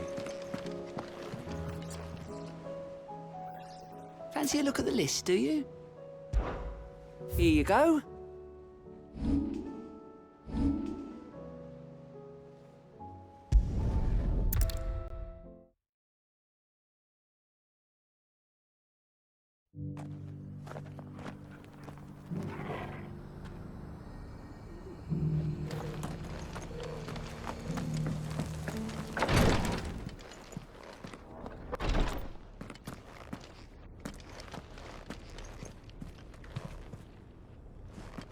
Lord Marquis, if you have a moment. What is it, Cyril? One of our brethren lately journeyed across the strait in order to pursue a new avenue of inquiry in our ongoing investigation. He sent an owl some while ago, but we have heard naught from him since. Was he surveying another fallen ruin? No. The object of his study was a savior cult that has arisen in Ash in recent years. We believe it may have some connection to the Circle of Malleus, an ancient religion that worshipped Ultima as its god. By gaining an understanding of this new faith, we hoped to learn more of the Circle's original beliefs. And so you sent one of your brothers to Ash, a continent teeming with orcs and Akashic. Fully cognizant of the risks, yes. I entrusted the mission to one of the most able of our order, the Third Chair, a master of the arts of combat and survival both. Though he has been silent for some days now, I have thus far refrained from sending any others in search of him, lest they be lost in turn. Yet, it seemed only right to inform you of the situation, given your unique experience of the perils of Ash. For as you so earnestly advised me, it would not do to abandon a man to his fate, when he might yet be saved. It would not. But Ash is a big place. Can you be any more specific? Perhaps. The last owl I received from him mentioned a village where he had heard the cult were wont to assemble. Mickleburg was its name. It lies in the southern reaches of Waloed. If aught ill befell him, I expect it did so there. Right. I'll see what I can do. You are much too kind, my lord. Go then, with my hopes, and may the firebird's flame ever burn in your heart.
Might this be Mickelberg?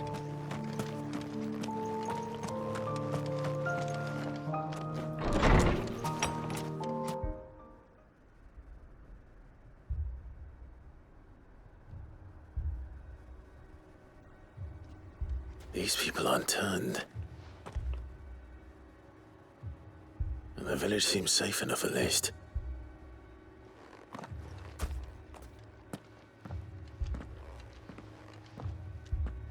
What is going on here? Ah. Did you too heed the call? Heed the call? No, I came here looking for someone. To be honest, I wasn't sure I'd find him here. Let alone all of you. Is that so? What are you doing here? Is this where you live? It is my home. The others, they heeded the call. You keep saying that. What do you mean? They came here to perform the rite, just as King Barnabas instructed. This village is their altar, where they shall cast their souls upon the gentle waters and give themselves to the Lord. Give themselves? Oh, Lord, cleanse us of our sins. Let us be reborn in your loving arms. Free us from the torment of this mortal realm. They want to be saved. Forgive me, but did another foreigner like me come here? He was probably wearing a cowl. You mean the traveler from Storm? Yes. He is staying at my house, toward the rear of the village. Thank you. If you don't mind, I'll go and greet him. They seek the same salvation Barnabas did.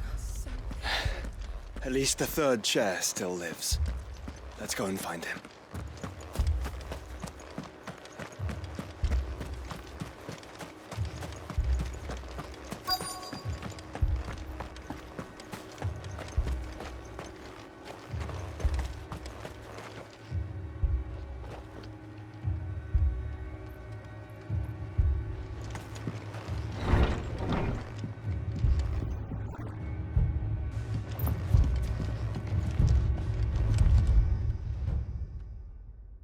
Excuse me.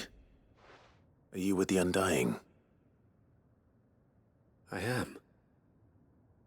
And so it would appear, are you? Lord Rosfield, if I am not mistaken. That's right. And you must be the third chair. I am. Cyril was worried for your safety. He sent me to find you.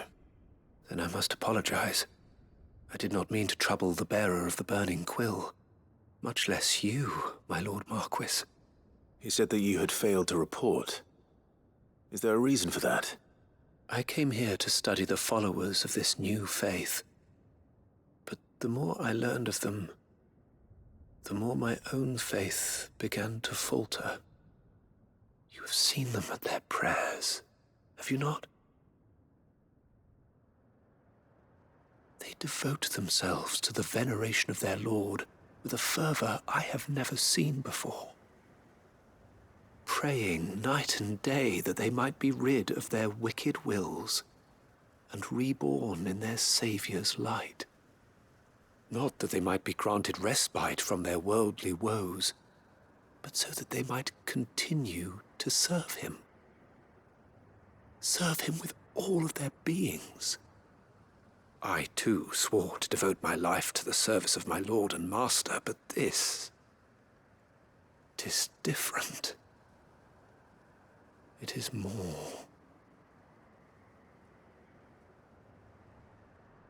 And so I would see it through to the end. See these people safe, that they might achieve their dream. That they might do their duty to their Lord.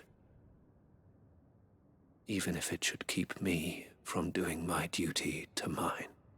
You do understand what their dream is, don't you? I do, my lord. They would cast aside their wills and become a Kashik. I know that it may be hard to believe, but to these people, that is the very essence of salvation. Forgive me, my lord, but I must remain here. If you are to return to Master Cyril, I would consider it a great...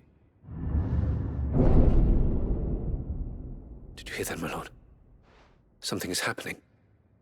I'll go and find out what. Stay here.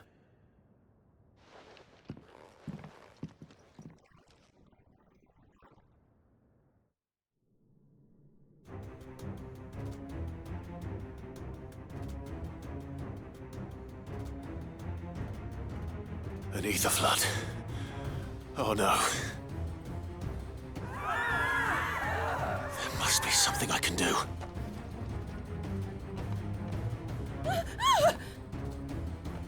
Echoes as well. Found her. Ready, brother? Ready.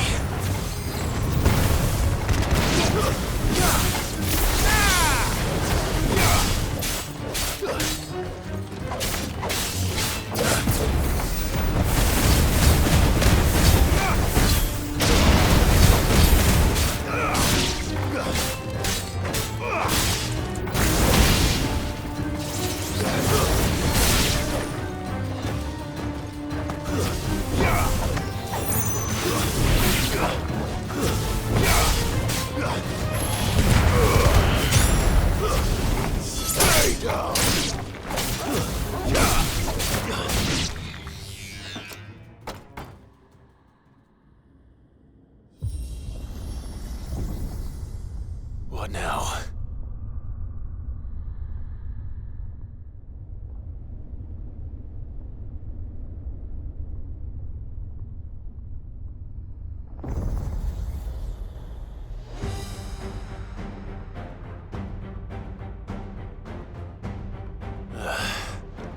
We meet again. I've killed your kind before.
Nice try.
Damn it!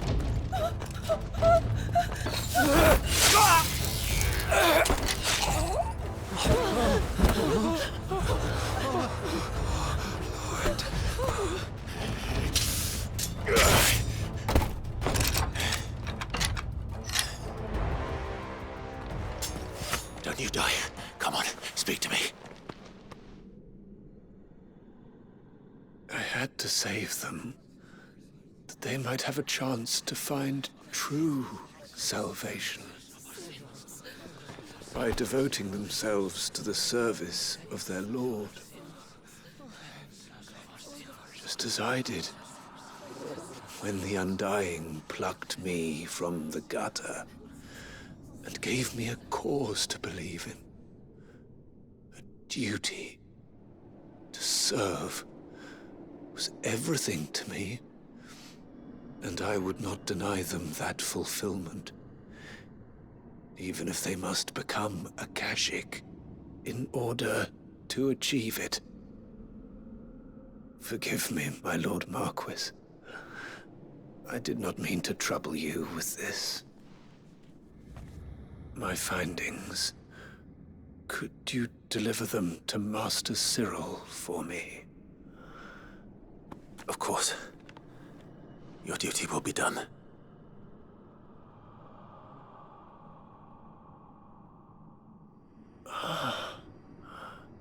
Look, my lord. They are saved.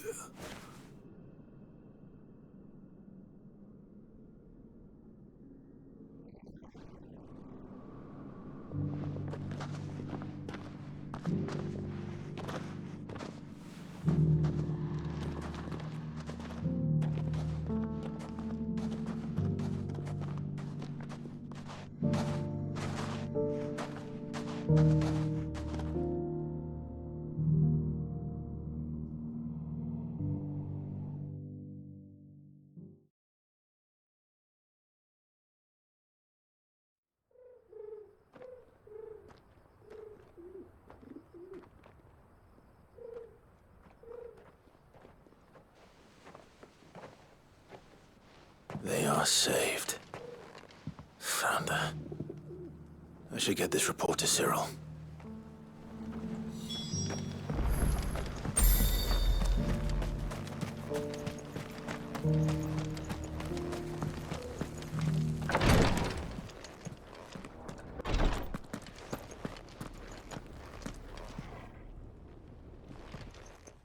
My Lord Marquis, welcome back.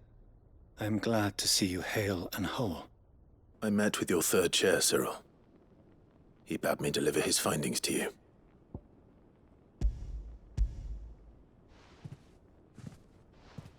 Thank you, my lord. He remained in Ash? He died protecting the villagers from an echo. I buried him in Mickelberg. I'm sorry that I couldn't save him. If you could not save him, no one could. The villagers, they were believers in this savior cult. They prayed to their god that they might be unburdened of their wills. Then an ether flood came, and their wish was granted. Your brother sacrificed himself that they might live, even knowing that that life was death by another name. Then he perished defending liberty. A hero's end. For the right to choose how one dies is no less sacred than the right to choose how one lives. Sid would agree. He wanted to build a world where people could die on their own terms. A noble ambition. To die for one's cause is the most perfect expression of one's faith. It matters not how misguided others might judge one's decision to be, only that the decision is one's own. We live according to the teachings of our order. We believe in them, we protect them, and yes, we die for them. For better or worse, that is our creed.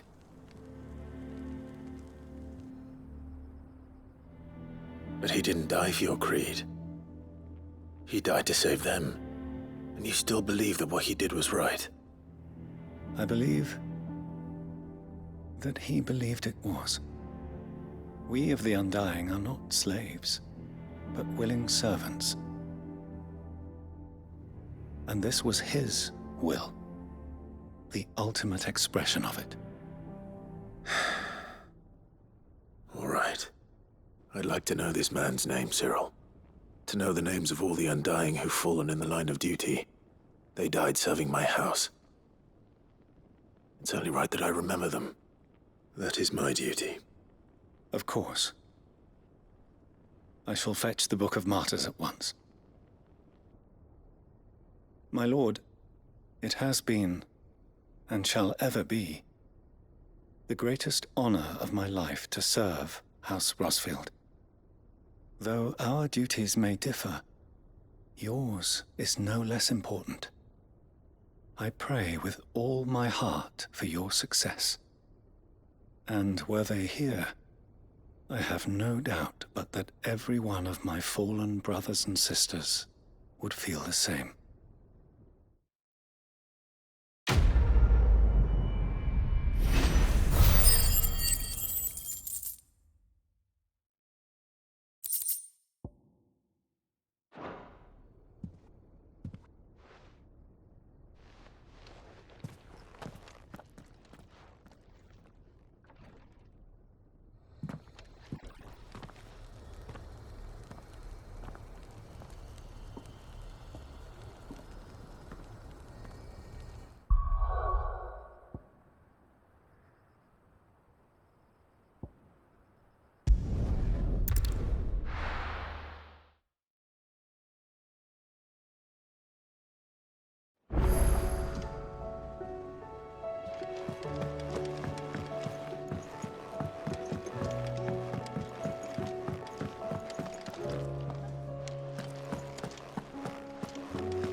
If Joshua's worried about Jill, I should go and speak with him.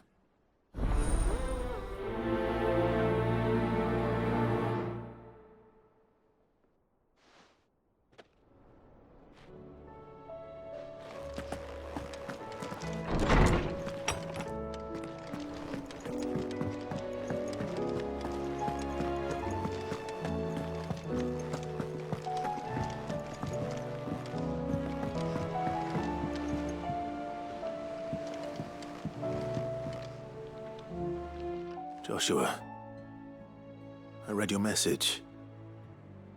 You're right. Jill is different. I don't think I'd realized how different, but since we returned from Drake's spine, I've felt it more and more. I suppose it's not hard to imagine why. She doesn't think she belongs anymore. And that's why we need to remind her she is still one of us. To let her know that we still need her, now more than ever. That you still need her. But how to do that? When last we were truly close, we were but children. Of course.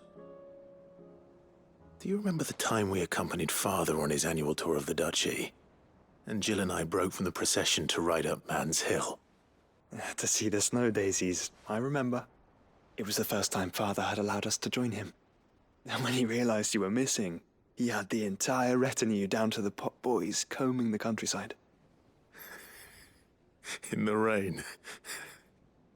A thunderstorm forced us to take refuge in a grove of oaks before we'd even made it halfway there. It was the Lord Commander who finally found us, and needless to say, he was none too pleased. Then it seems you and Jill have unfinished business. What do you say? Man's Hill. It's not that far. Oh, true. Though I suspect it is also much changed. Little in southern Rosaria remains as it was when we were children. You're saying I should go and scout the area for bandits?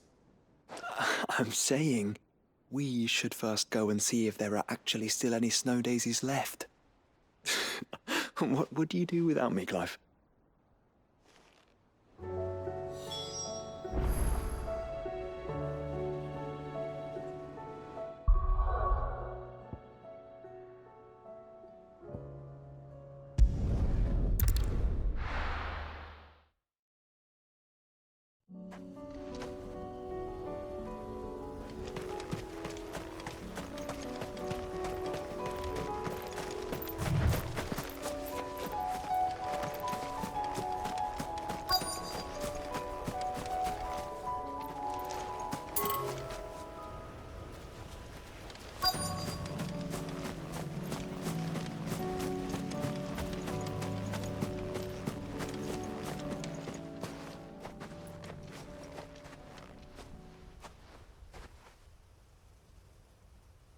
This is the place, but...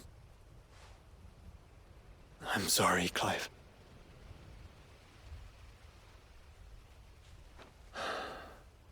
There's nowhere been spared.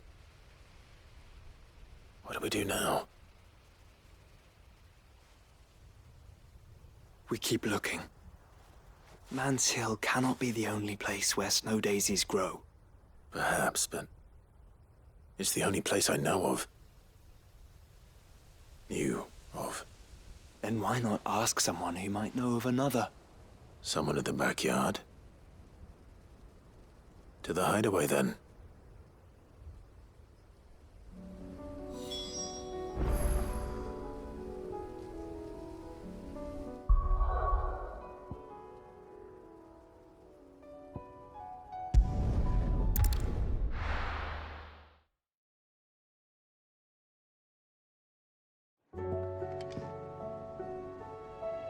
Let's hope one of the gardeners knows where to find snow daisies.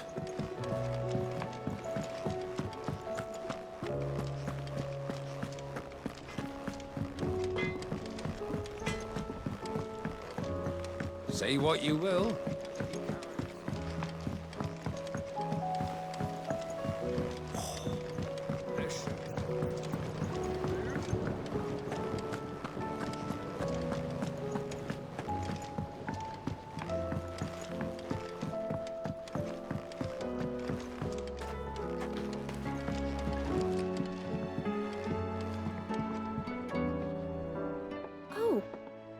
What brings you down from the heavens, Sid?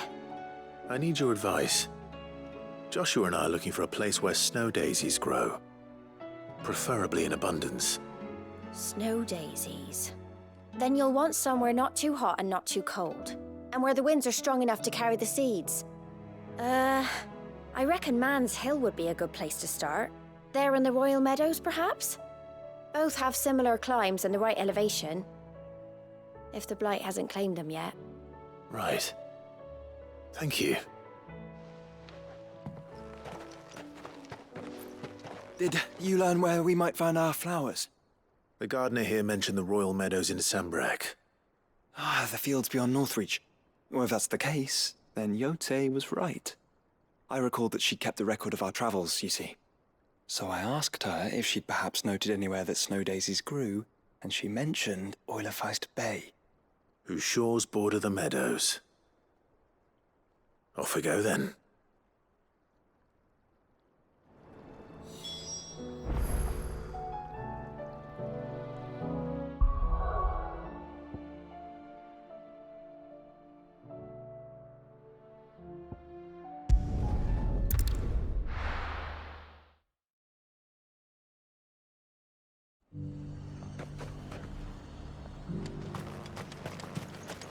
And now might I help the garrison to do?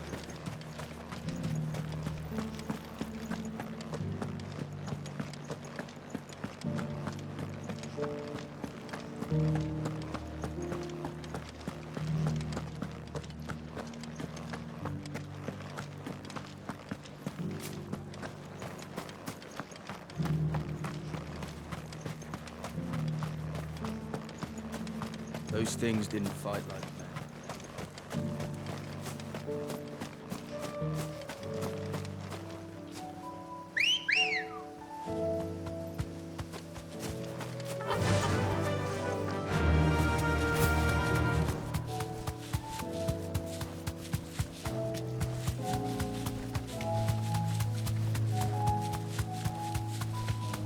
The meadows are vast. Where do we even start? Yote mentioned the coastline. We can start there.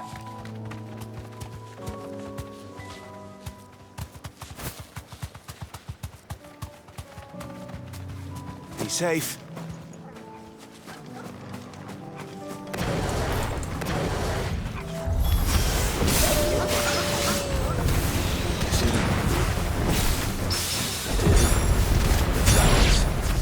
Our friends.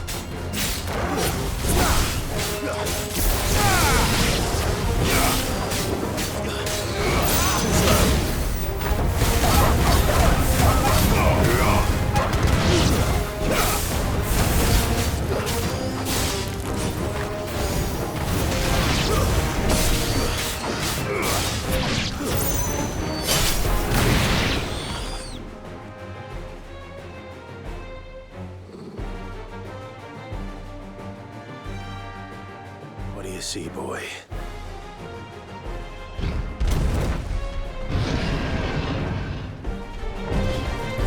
Let's hope this is the last one. Only one way to find out.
That was harder than I expected.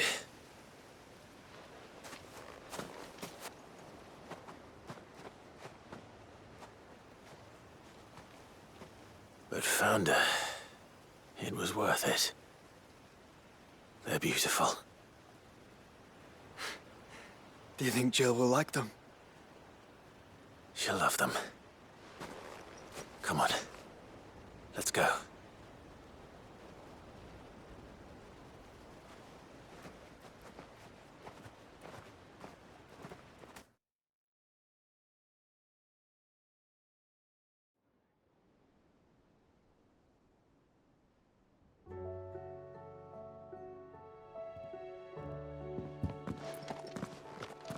It appears my work is done.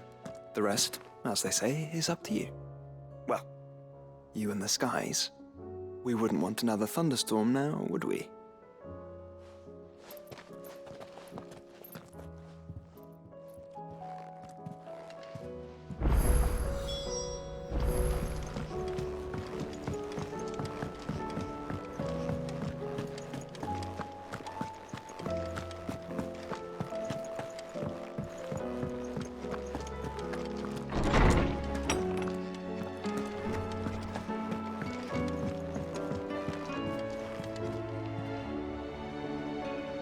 Jill, there's something I'd like to show you. There is? And where might this something be? It's, not here. Now, I know this is sudden, but how would you fancy a trip to Oriflamme?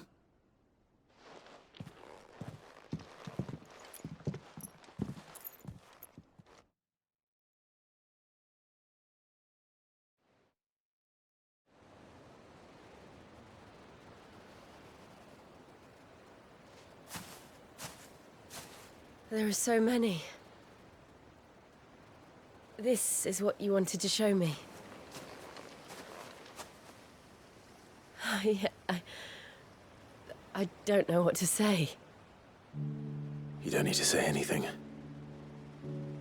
The smile on your face is enough. We've been worried about you, Joshua and I. Do you remember when I took you to Man's Hill? Or tried to? How could I forget? You saw me crying and thought a change of scenery might lift my spirits. In the end, it earned me a nasty cough and a stern scolding from your mother. But I felt wonderful nonetheless. I'm sorry. I had no idea what I was getting us both into. But I couldn't bear to see you like that. Before we left, my chambermaid told me she'd overheard your mother talking about my marriage prospects with some of the noblewomen at court. They were debating whether it would be more profitable to marry me off to one of the high houses instead of saving me for the ducal line. No one thought to ask me what I wanted. I was nothing to them. A pawn at best. I felt so trapped, so lonely. I didn't know. But I wasn't alone. You were there. Your hand in mine as we ran for those oaks. And I knew then, no matter what happened, I would be all right. I'll never forget that feeling.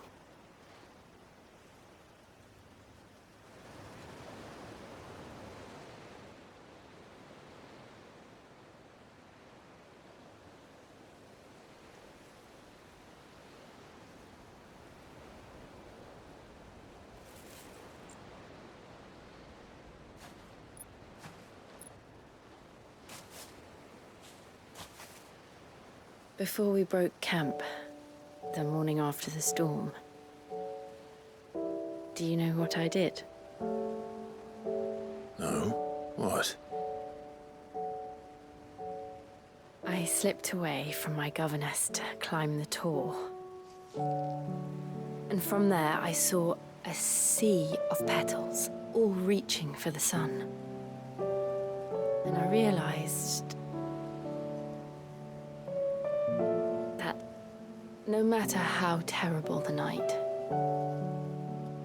dawn would always come.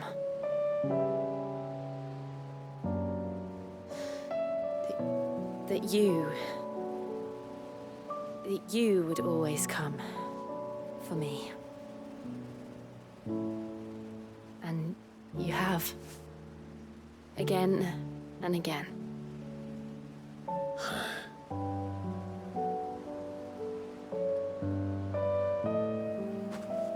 Where do you see us?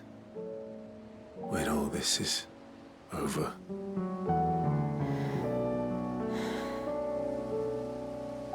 I don't know.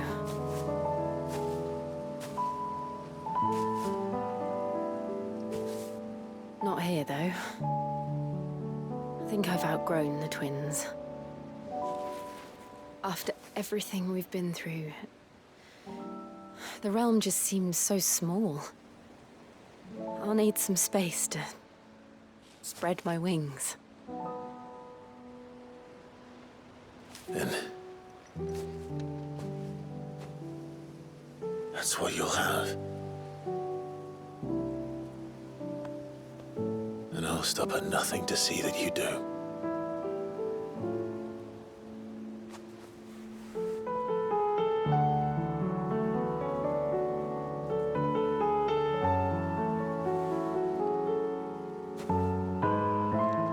I never was much good at garlands, but it'll have to do.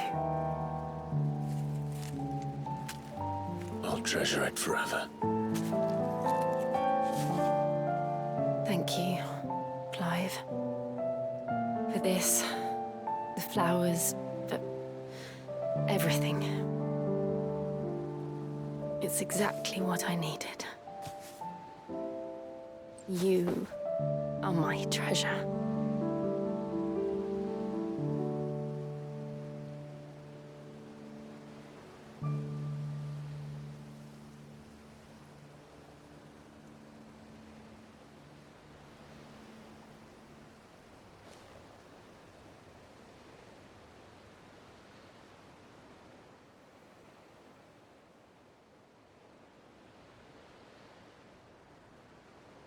We should probably be getting back.